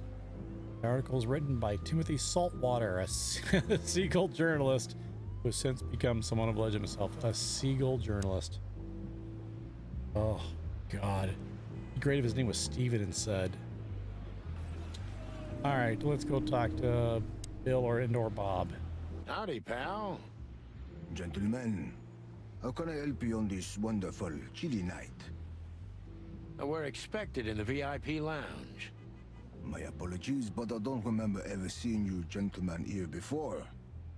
May I ask? Now stop right there, big guy. I get it. Yeah, I know exactly how this works. So what do you have to do to get in? Nothing's easier, sir. Are you on the list? The list? Yeah, I've, don't tell me you forgot. I'm afraid I did, Marty. Sorry, big guy, but I'm pretty sure we're not on the list tonight. That's a shame. I'm really sorry, sirs. In that case, you can't come in. Yeah, right. Thanks. My pleasure, gentlemen. It's the nicest bouncer I've ever heard.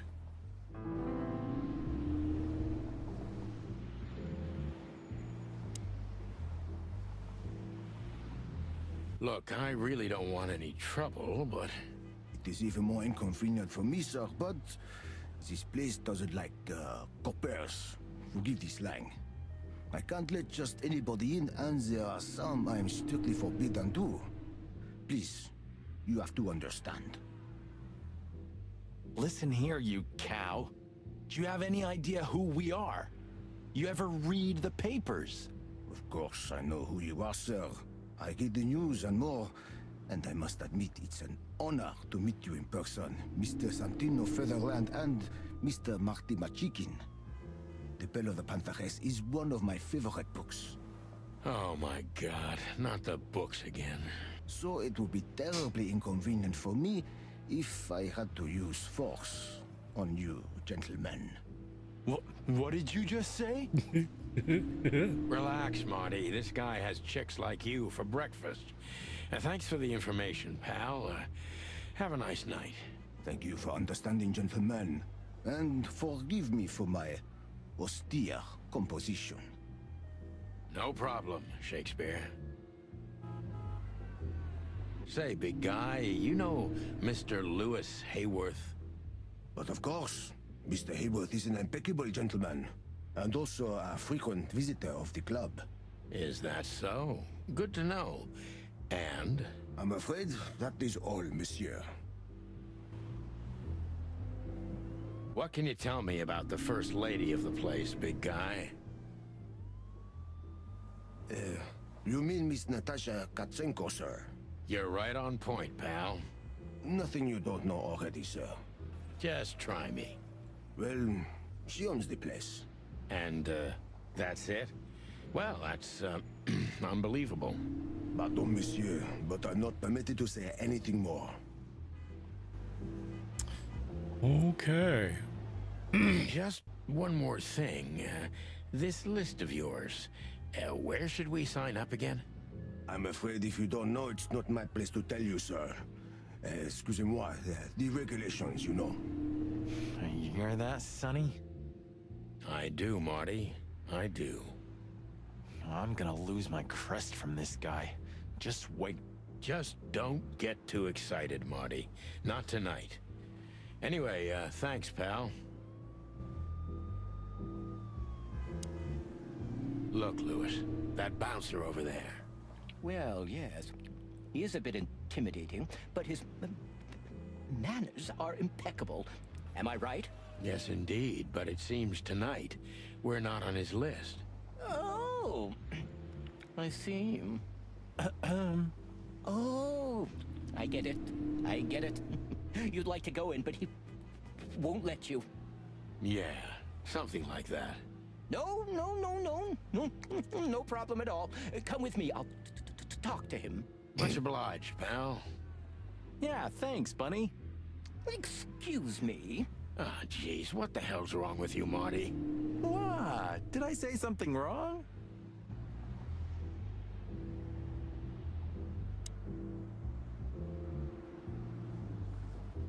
Sir, how'd you do? Everything's fine, Mr. Aworth. Good.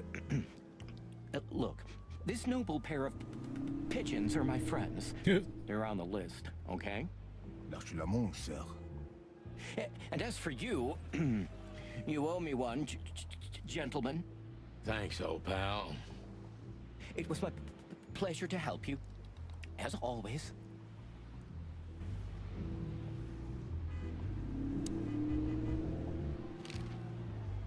Yes, gentlemen. Hey, big guy, what's your name again?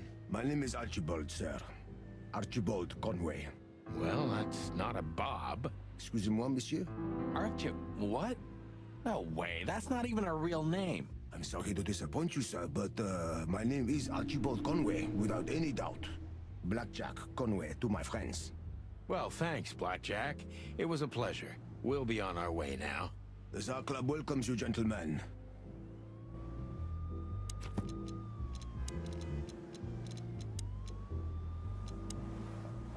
He's a ram. Big as a mountain, talks like a poet, smells like a barn. Older standing guard in front of the entrance to the Tsar Club. Probably reports straight to Ibn Wessler, not to mention he's exceptionally well educated, has an elaborate vocabulary. The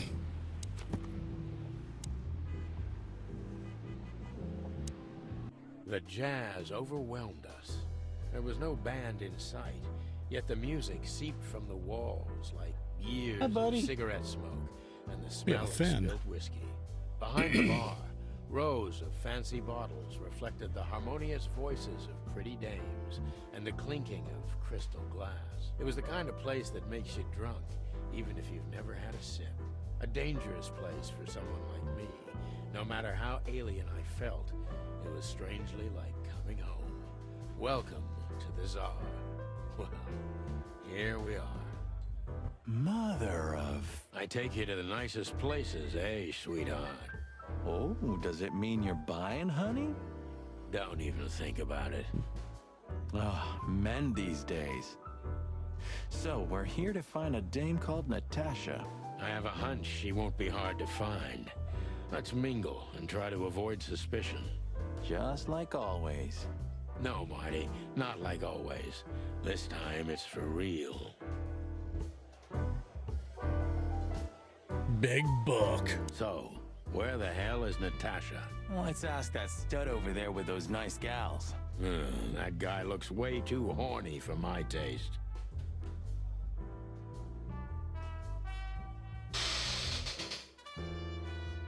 Oh man, your sense of humor is bad as ever.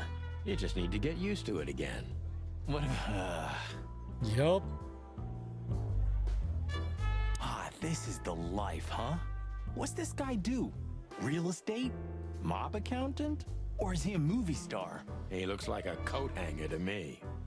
That was actually worse than the previous joke. Yep. I try.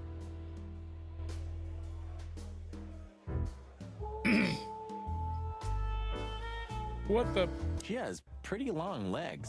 I mean, pretty and long legs for a squirrel, but I don't want to be prejudiced. We're not here to stare at pretty squirrels. We're here to investigate, remember? Is that a horse? Horse walks into a bar and says to the bartender, "Hey, why the long face?" A man's best friend. That's not a dog, Sonny. That's a horse. He just has a very weird mane. I didn't mean him, Marty. I meant the bar. Oh, I see, right. Yeah, because that totally makes sense. 2 whiskeys, kid, and no horsing around. Oh, god damn. I've never heard that one before. Sonny, you gotta drive, you know? Yeah, you're right, Marty. Hey, Longface, give me a glass of tap water too, okay? Yes, sir. Coming right up. That wasn't exactly what I meant.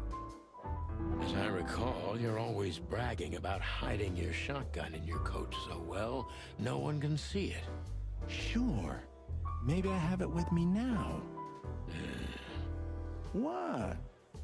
Well, do you see that bottle, Marty? That's a 28-year-old Golden Eagle whiskey. Of all the furry gods, you're right. And they've just left it on the bar.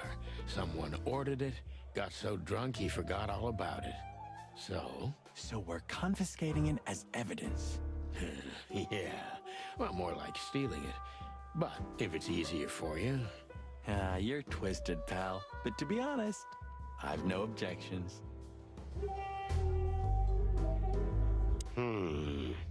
Look, Sonny, I know it's not my place, but Laura's father went to that guy when his, problems had gone too far. You're treading on thin ice, Marty. No, Look, fellas at the station are talking, you know? All kinds of things. Moses, Plato, Bosco, and the others. Talking, eh? About what? About why Blood Boil took my badge?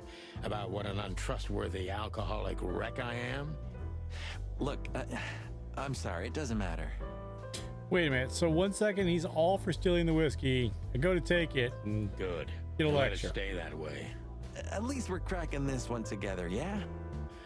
Sure, Marty.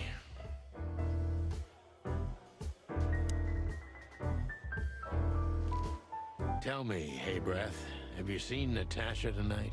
Not yet, sir. But she's coming on soon. Well, can you tell me anything about Mr. Ibn Wessler? Sir, I don't want to. What about, let's see, $5 maybe? But, sir, you haven't even paid for your drinks yet. Yeah, stop riding on the details, Big Nose. You do your job, and we'll do ours, okay? I mean, we're not here for work, of course. We're just here to relax. Oh, yeah, exactly. Just a little fun. Of course, gentlemen. Okay. What I said about the whole voice acting thing, everything was great till the horse. Gentlemen, your drinks. Yeah, sorry, but we have to run. Thanks anyway, Bojack. Ugh, my name is not Bojack. Bojack. I tip you, pal, but I don't... Sure, sir. The Tsar welcomes you back anytime. Sounds good, Bojack. Jesus Christ. All right, what's with the creepy bird? Hey, there's Filmar. Who? Oh, yes. Filmar. Because that's what he calls himself, right? You know him well? We had some seriously wild cases together, yes. Mainly in Averia, way before Clawville. Another place and another life. Sounds good. Like the blurb of some cheap pulp fiction book. Yeah, it was the exact opposite. But the old bird's worth saying hi to. Well, well, if it isn't the great detective, Marlowe. Blow me, Sonny. You know I don't use that name anymore. Blow me, Sonny. Okay, Mr. Dumbass alias Filmar Lowe. So says someone who tried to go undercover with a Feather Pillow Mafia is a turkey. Right, Mr. Turk Cayman? Hey, that was a long time ago. I was young. And I stick to my principles and my stupidity. Phil Marlowe, and that's that. Don't rile me up, you old fart. Okay, fair enough. Sorry, I'm a little clucked tonight. I know the feeling, pal. By the way, what are you two doing here? You stick out a bit. Are you here for a good old-fashioned beating? We stick out. Man, you look terrible. Like someone who sat on an electric pole. Don't even ask. I feel exactly like that. You want a case? 5 feet tall, half of that legs. Angelic voice, demonic eyes, just the usual. Oh boy. I think I dated one like that once. And you? Something like that. Just don't know the exact numbers yet. A dame named Natasha. She called us here. If I'm not mistaken, the joint is hers. Yeah, she owns the joint, amongst others. Well, good luck, guys. That broad has a reputation. She's not the kind to toy with, if you know what I mean. Any useful information? For free? Stop clucking around, Philmar. All right, but just because of the old days. Look for me after you've talked to her. You wouldn't understand what I have to say about her before then. Don't leave unless you're thrown out, in which case, you know the drill. We don't know each other, I'll deny you in a blink. Good to see you too, old pal. We'll be back.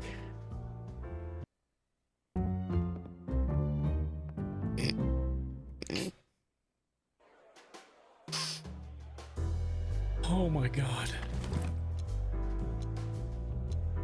Come to daddy, darling.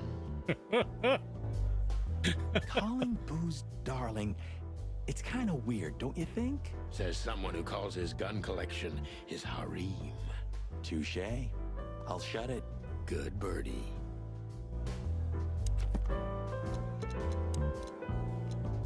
Alright. Good old Philmar must know something about Natasha that could be important for the case, but won't talk until after I meet her. He seemed a bit nervous. Must be something really significant. Philmar. Falcon. An absolutely average, forgettable guy. My old acquaintance from Bavaria.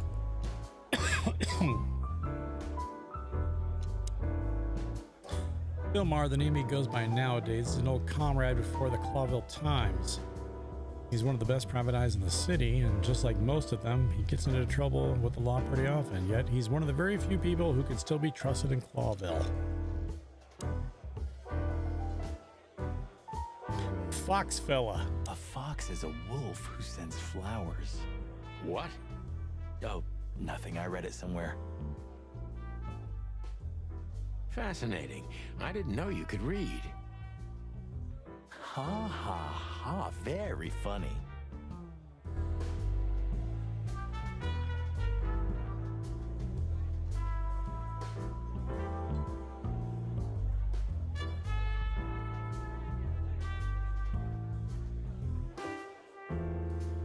That girl. She's just looking at any... No, Sonny. Marty, you're imagining things. Oh, You see that, right? she's okay, Marty. Don't panic. Creepy little squirrel girl. Just totally skipped over that whole thing. Okay.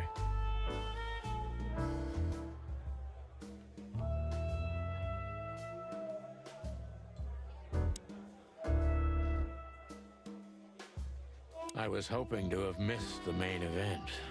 You're a rusty old cock, that's why. Wow. So says the little butt jam. But what? That's not even a word. It is now, all because of you. You should feel honored.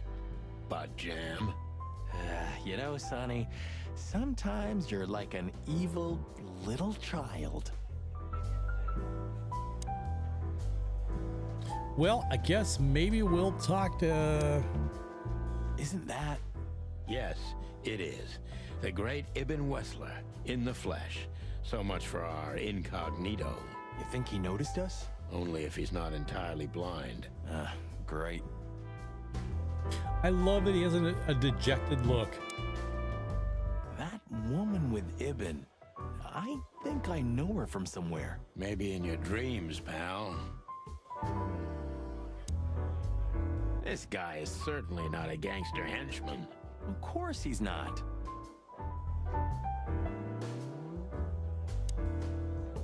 Just act nonchalant, my friend. No, it can't be. What now? Is that Olivia? No, Marty. Hey, Olivia.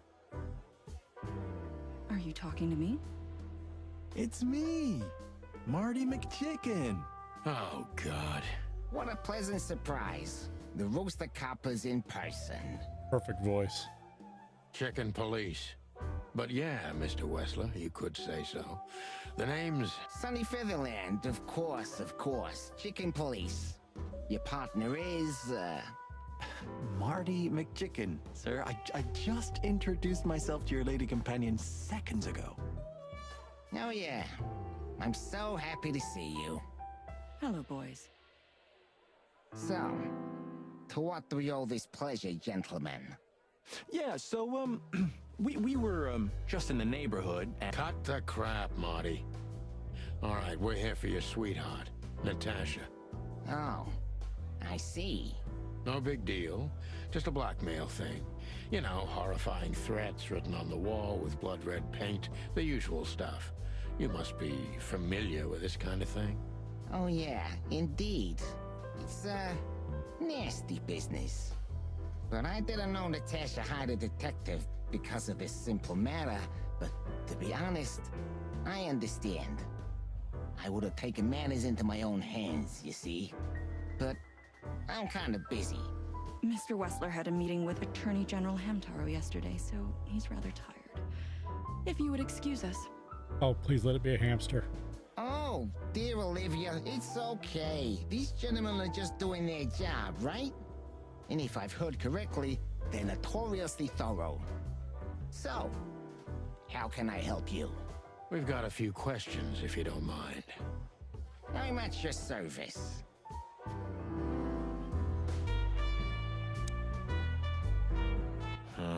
The memories are returning. Geez, just spare me the dirty details. Hey, Marty, I bet you wouldn't dare to go up to him and ask if he hasn't seen your fur coat. What? Why? I'm mad, yeah, but not suicidal. Ah, are you chicken or what? Piss off, old bird. Nah, chicken shit. I mean...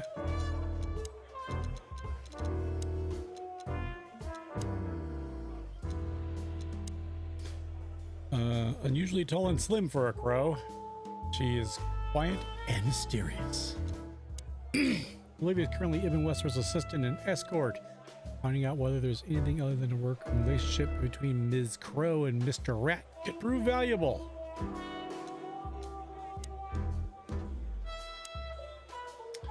I guess we'll talk to the rat.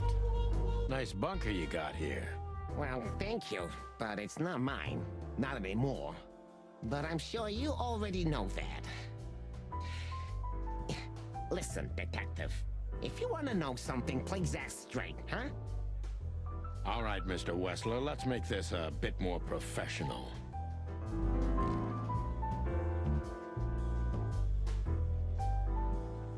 I'm not as exciting as people tend to believe. I grew up in a poor family of many siblings. I'm the only one still alive, unfortunately. My career started with a shoe store, and now, here I am. I wouldn't call that an average life. Shoe store owner to mob boss. How dare you speak to Mr. Wessler like that? Leave it, Olivia, dear. It's just provocation. I'm sorry if I offended you, Mr. Wessler. Shall we talk about something else? Everybody knows Mr. Hayworth. Yeah, this He's is the the big piece what of the fuck furniture in the game. city, so to speak. Okay, so yes, it is a complete what the fuck game, but I gotta admit two things. One, the voice acting, pretty fucking good in some of them. And the story, like I said before, I love Philip Marlowe, and this story is fucking writing it. Almost word for word, it seems like. Only a bit worn out.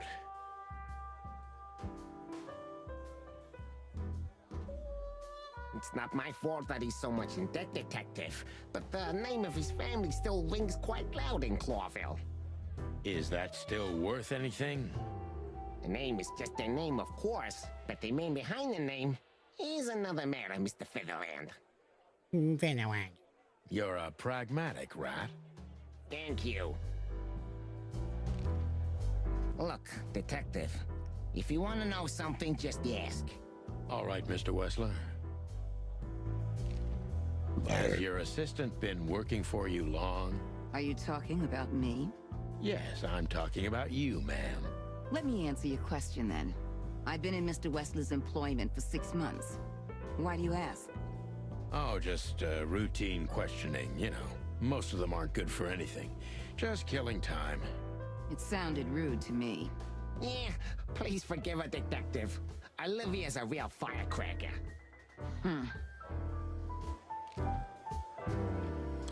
All right. Let's question him. Wessler is a tricky guy. Unfortunately, I don't know enough about him, so I have to be cunning. I can't just pin him against a wall. Yet.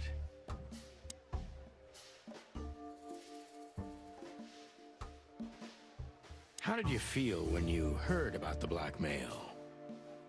Honestly, I found it ridiculous. And now? Now I'm kinda interested. But I wouldn't call it blackmail yet. They're just empty threats. There were no demands. Good point. Thank you. Are we done? No, not quite. I'm sorry to hear that.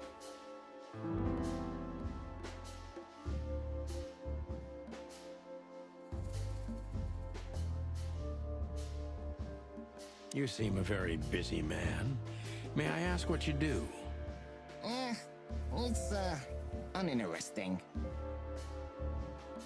Would you elaborate? I got a small share in the meat substitute business. If the new product works, maybe we can make your job easier. You mean reduce predation in Clawville? There are such plans. If you're interested, talk to Olivia, my assistant. She's an expert in what she does, unlike me. Thank you. That's it for now.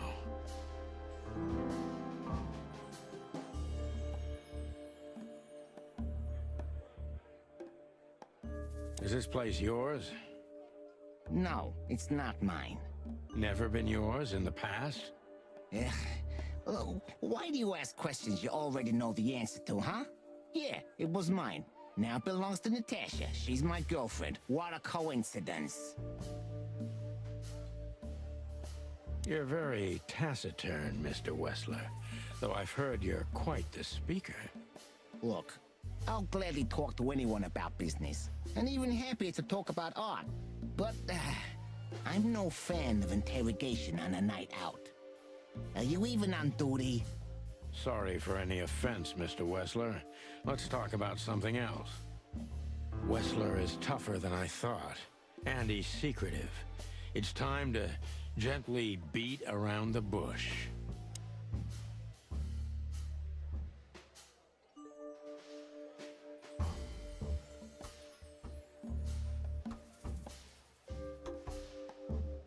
Do you spend a lot of your time here?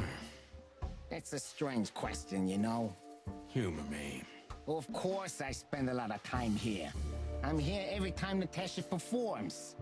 Sadly, yeah, it's getting rarer. Is it compatible with your other businesses? Huh? What? Writing threatening messages and hiding them? I didn't say that. You're sly for a foul featherland. But this ain't your territory, is it? I guess not, Mr. Wessler.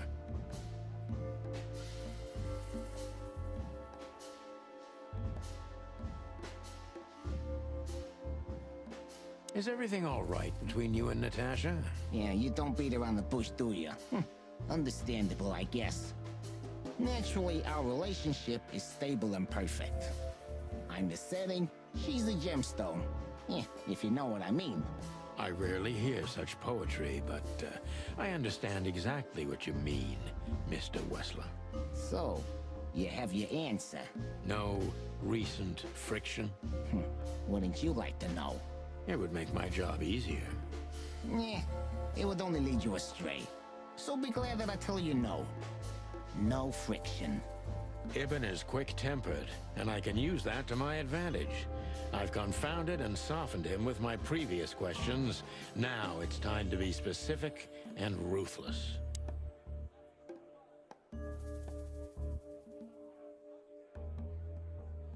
The mob boss and the pussycat, eh? How did you even meet? Huh? Are you trying to piss me off, Corpora, so I accidentally let some big secret slip out, huh? A simple answer would work. You know, Natasha, she's both connoisseur and muse. So, how was it? When was it exactly? You don't remember? That's strange. Ah, yeah. The Millions, of course. It was like another lifetime. It happened right here. Only this place was called the Millions back then. She was a dancer. Behind the scenes, I arranged opportunities for her on the big stage. Yeah, maybe she still doesn't know it was me. Then one day, I invited her for a drink with a promise that if she was willing to meet me, I'd buy the place for her. I guess she was willing. The next day, she had the club in her name. Well, that is romantic. Yeah, there are many kinds of romance, Birdman. There's cheap and there's expensive. You get what you can afford. Do you live in the same house as Natasha? Oh, you're really something. Natasha's a free woman, but mostly, yeah, at my place in Gold Town. But she has her own kind of a weekend house. How often does she use the weekend house? I swear to God if he says on the weekends. Yeah, every other weekend. Roughly. I see. That's very important information. Yeah, if you say so.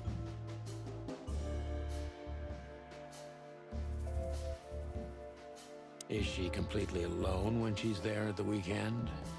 As I've told you, Natasha's a free woman, eh? She's an adult. She doesn't need an escort. Or, she didn't need one until now. Are you afraid for her? You know, a big star like her, alone in that house. I never said a black car doesn't drive by 2 or 3 times a day, but, it's just caution. Huh. I'm not a monster after all, am I? I suppose not. So Natasha feels like she's in grave danger, yet she's still going out alone. Yeah, I know what you're getting at, but I'm 100% sure of her loyalty. She's gone out very rarely since this started, and mostly in my company. Yeah, you know, I'm not sure if you do, but, in our social circles, banquets and dinners are frequent. Illegal gambling nights.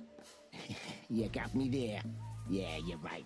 Natasha is crazy about the roulette wheel. Always putting it all on the red, right? Yeah, you're a real rotten bastard, Sonny. Although, yeah, always on the red. You're right. So, can we meet your lady? I don't see why not. But first, please, listen to her sing. She's on soon.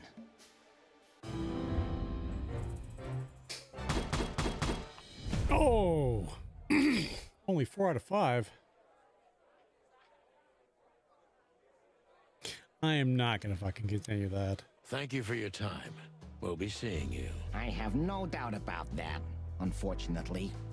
Hey, we should, grab a coffee or something, Olivia. You know, for old time's sake. Pleasure to meet you, gentlemen. Goodbye. Oh. Please, take a seat. The show's gonna start soon.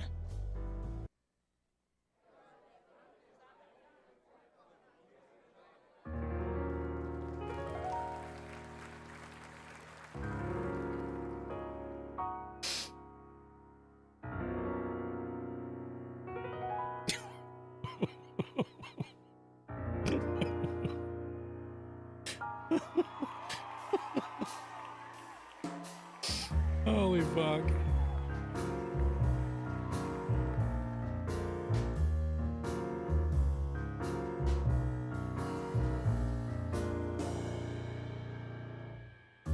Bourbon moon hangs in the sky. My man has left with the gold.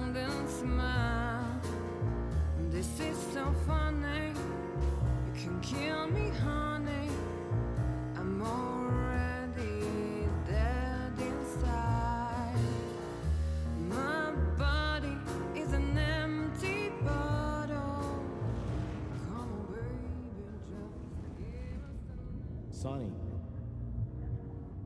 Sonny. Say, we're still lying in my bed, and it's dead. Decent voice. That was, unique. Oh, that is cute. Nobody has ever given me such a unique compliment before. Forgive me, my name is Santino Featherland. I thought so. You look more or less like I imagined. More or less. Sometimes less is more, Mr. Featherland. You were amazing, dear. As always. Could you be my little furball and fetch me a cocktail? But of course. Eben will be back soon. We'll have a few minutes to talk. Then he'll end the conversation and throw you both out.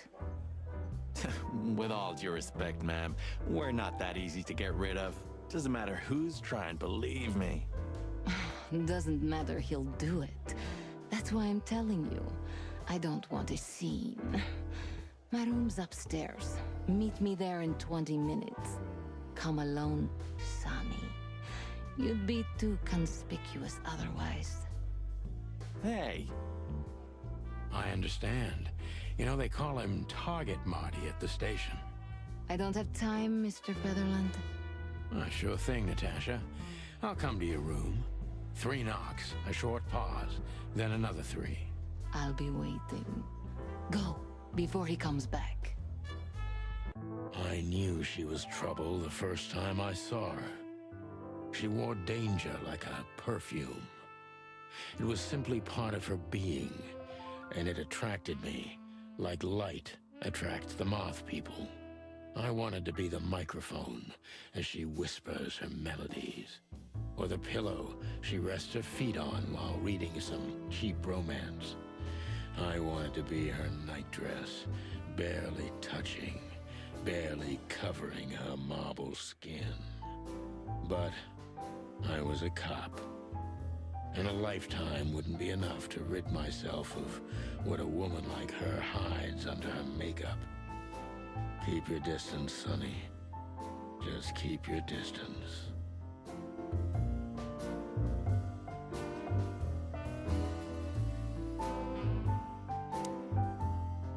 Gee, that is a, unique picture, and kind of daring. I admit I've never seen anything quite like it before. Yes, I admit it's a little daring. I keep it. It evokes good memories. A precious old friend of mine. A most wonderful artist. He's got an eye, that's for sure, considering his model.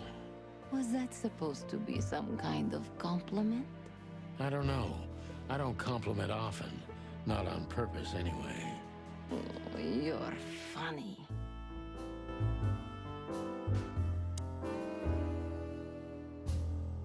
I bet you spend a lot of your time staring into the mirror. Do you even recognize yourself? Maybe you were trying to be rude, but, you know, that's a very good question. I was just trying to be rude. Oh, really? Well, then I'm sorry. Don't mention it.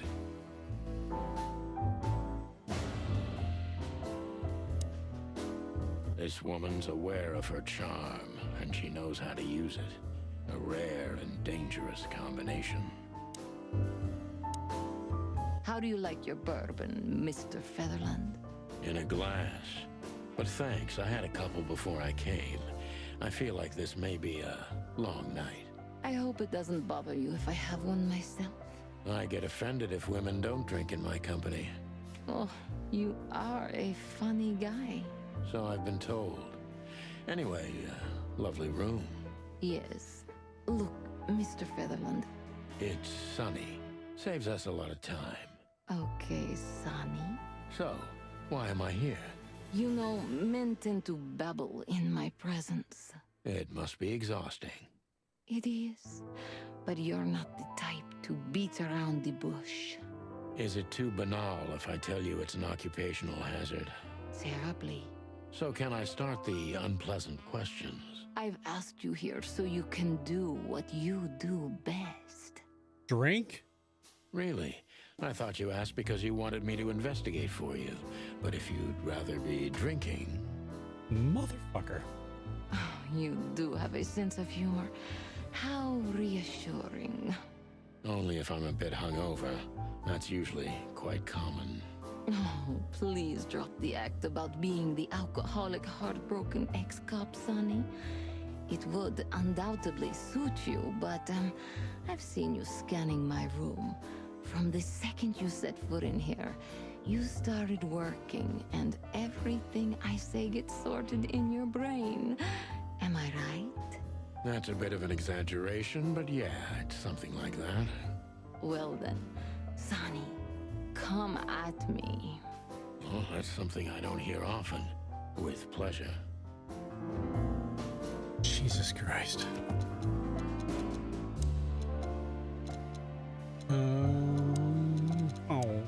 Oh, clues. What's the clue I'm missing here?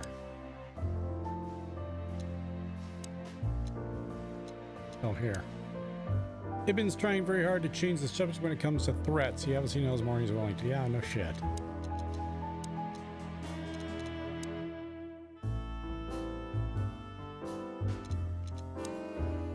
Natasha is a mysterious woman indeed, and seems dangerous too, but she's undoubtedly in serious trouble. The question is she the source of the problem, or is it someone else? I'm going the wrong way. Ibben's currently busy with some kind of meat substitute business. That's why he and his assistant told us anyway. Borax blood. He was acting quite strangely, and he hesitated when I mentioned how he met Natasha. It would be interesting to hear the story from another point of view. Okay.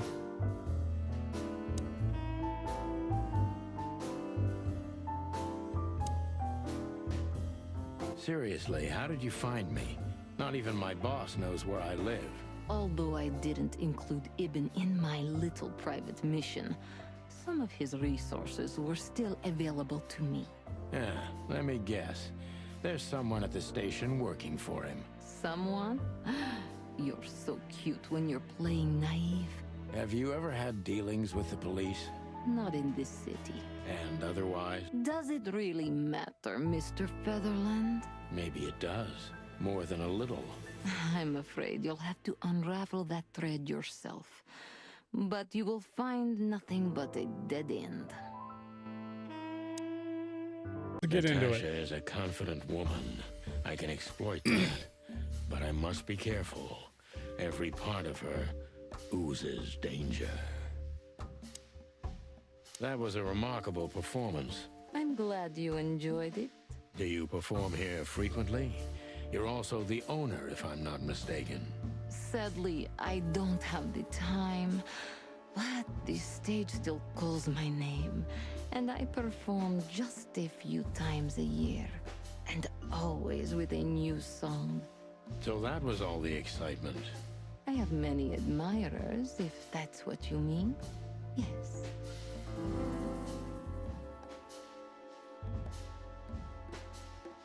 The picture on the wall is quite daring. Only if you knew how old I was at the time. I think I'm on a slippery slope here. Come on, don't be shy. Ask me. All right.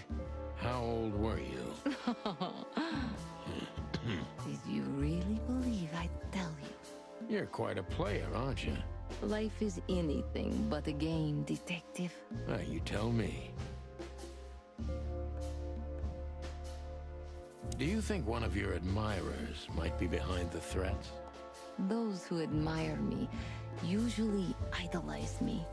No, I don't think it's one of them. You know, the soul of an animal is extremely complicated. Sometimes all it takes is a bad look or some small rejection to turn admiration into hate. That's a stillborn theory. No one hates me if they once loved me, Mr. Detective. Ah, I see.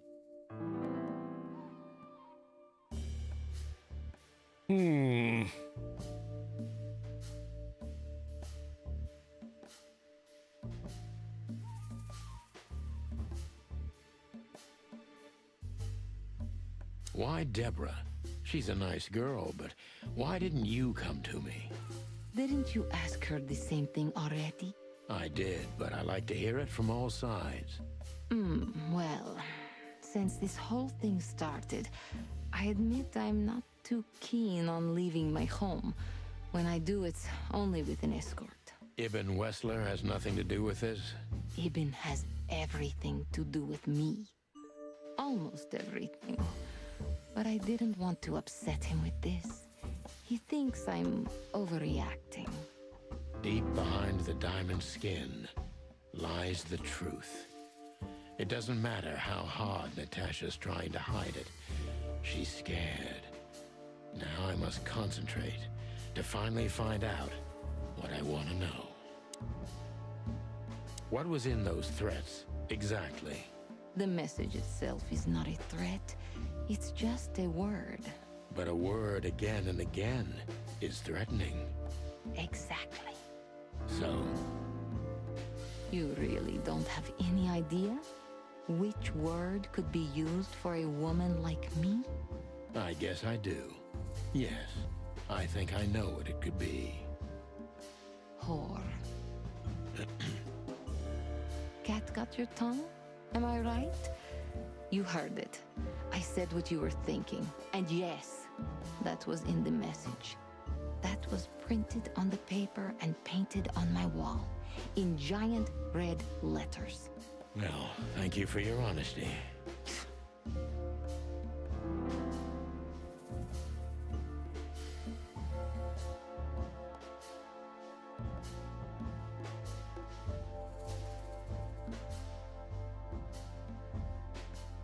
What about Fillmore? Is he here because of you? Mr. Lowe helped me before, and yes, he was the first I approached. You've managed to curb my enthusiasm a little. Doesn't keeping 2 irons in the fire give me a better chance? But you don't have to worry. He didn't find anything. And he's not interested anymore, no matter how much I offer to pay him. Why? You'll have to ask him. I think I'll do that.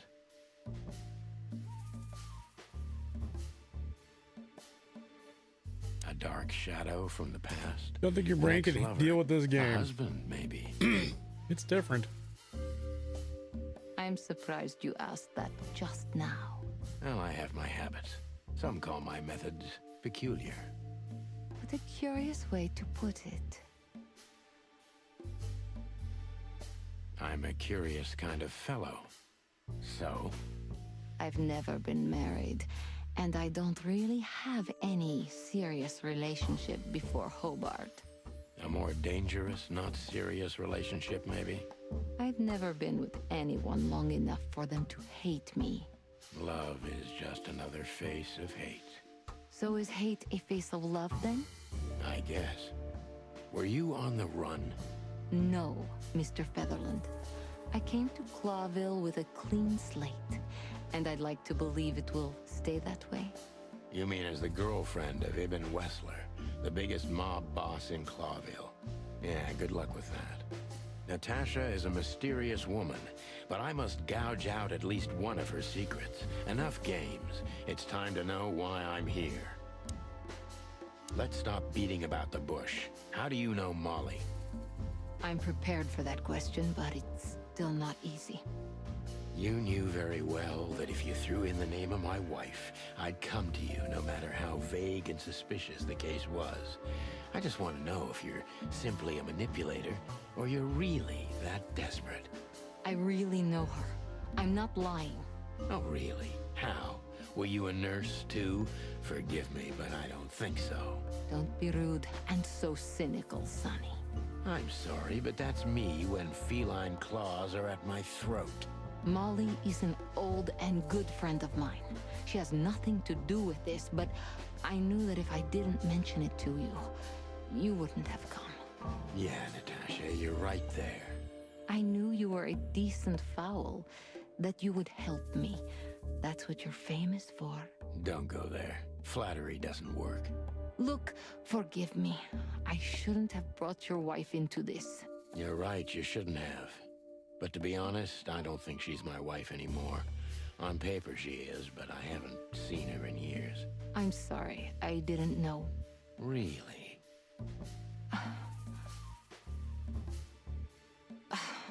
I did. I knew. I checked you out before I sent Deborah. Cluck me. This case is getting more and more intriguing. What exactly do you want from me? You are really as good as they say you are. And I'm not selling lucky dips, Sonny. Find them, whoever they are, and...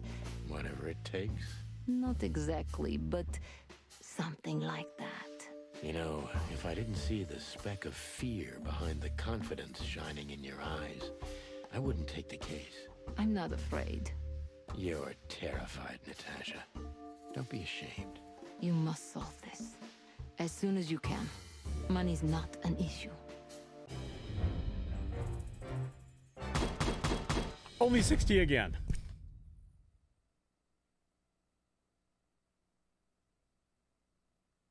Threat, or rather, the threatening words in the message sent to Natasha are simply whore. It's brief, but that says a lot. Okay. Just one more thing, Sonny. Natasha? Please, come to 37 Rochester Street in Flower Town tonight.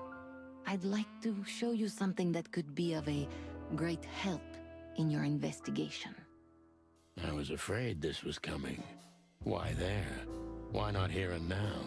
It's something I keep hidden there. I won't take the risk of Ibn or one of his men seeing it. Isn't Ibn too dangerous to keep secrets from? Sonny, a woman is naked without her secrets. Preach. I knew you would understand. Oh yeah, I understand everything. So, when do we meet? The night is almost over. I'll be there in an hour. Don't be early, and don't be too late. Look, Natasha, you know... Please, this is very important to me. Sure, I get it. I'll be there. Thank you. Until later, Natasha. Goodbye, Sonny. Okay. Can I ask her things? Why did you name it the Czar Club when you took over? It was the Millions before. Maybe you can guess my origins from my name and my accent. I come from the eastern Tsardom of Slavonia. We are quite respectful of our leaders. You feel that's not the case here in Clawville? Here? No. Absolutely not, Mr. Featherland. Many here don't even know the name of their king. To them, he's only the Fox King. It's quite disrespectful and rude. There's some truth to that. Where I'm from, we choose our leaders ourselves. And whatever they do later, we proudly stand by our decision. So that's why the name, in respect to your country. Don't take me for so sentimental. It's only partly the reason. We lived there until I was 14. Then we had to flee. It doesn't matter why. In the end, I was the only one who made it to Clawville. So the name isn't because of nostalgia or respect. More like a reminder. So, why Deborah? I could not seek you out in person. It was risky even to send Debbie. It's too late now. Mr. Wessler is aware of my little investigation. I'm sorry I got her mixed up in this. She's a lovely girl. She looked like one. May I be brash? It's New Year's Eve. Everything goes tonight. Ibn, do you love him? In my own way? Yes, I do. Whatever that means. You can't understand this, Sonny. There are women who can't actually love. Not like they're supposed to. But that doesn't mean they don't love however they can. That's not a real answer, is it? If you only accept yes or no, then yes, I love him.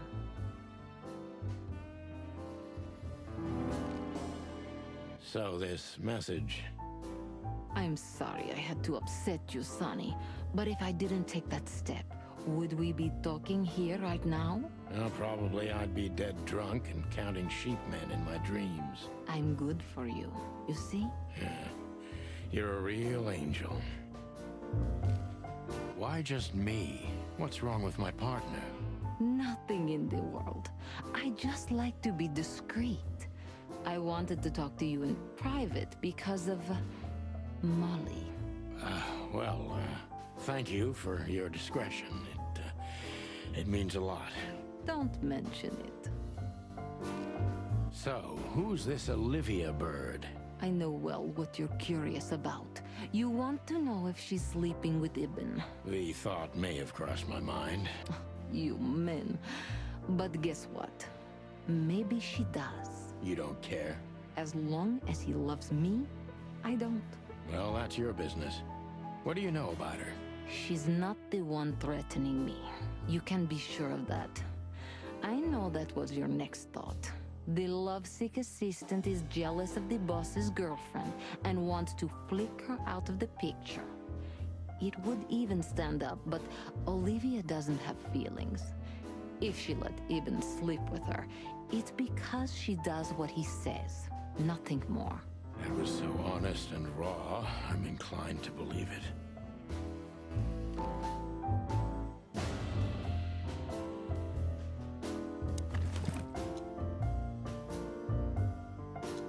Come to daddy, doc. What's new? Oh.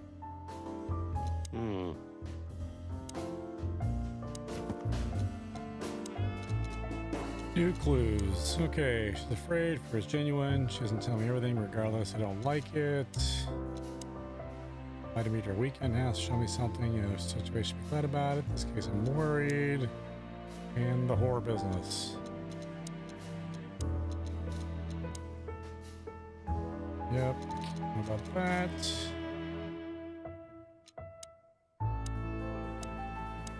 Oop, back.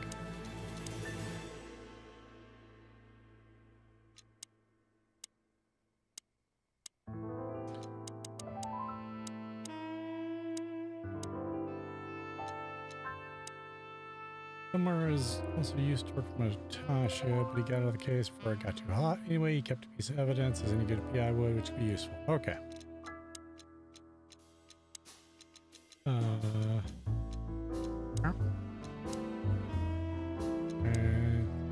this history.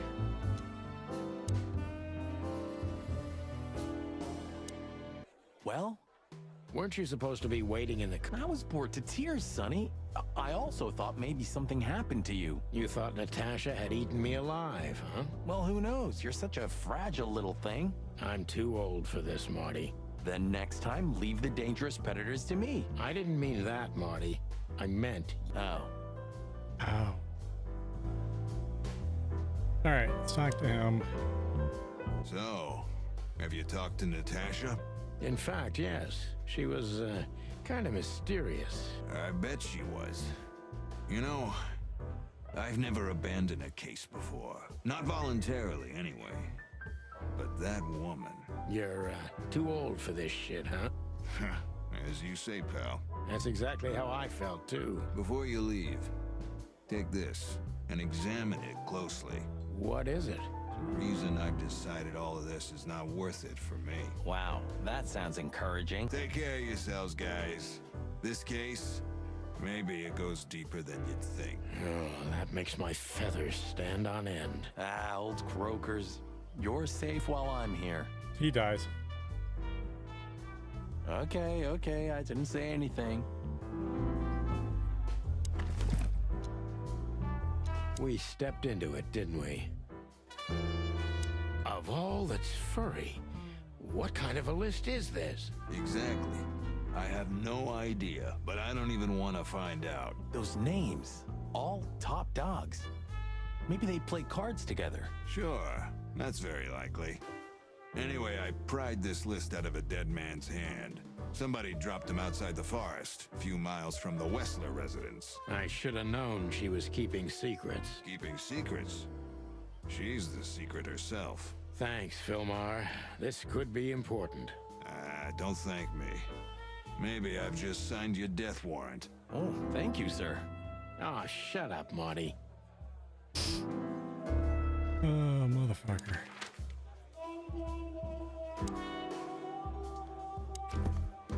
Clues. I recognize a few lists on the list Filmar shoved in my hand, but all of them belong to respectively of Clawville. It could be a wedding roster, but I doubt that's the case.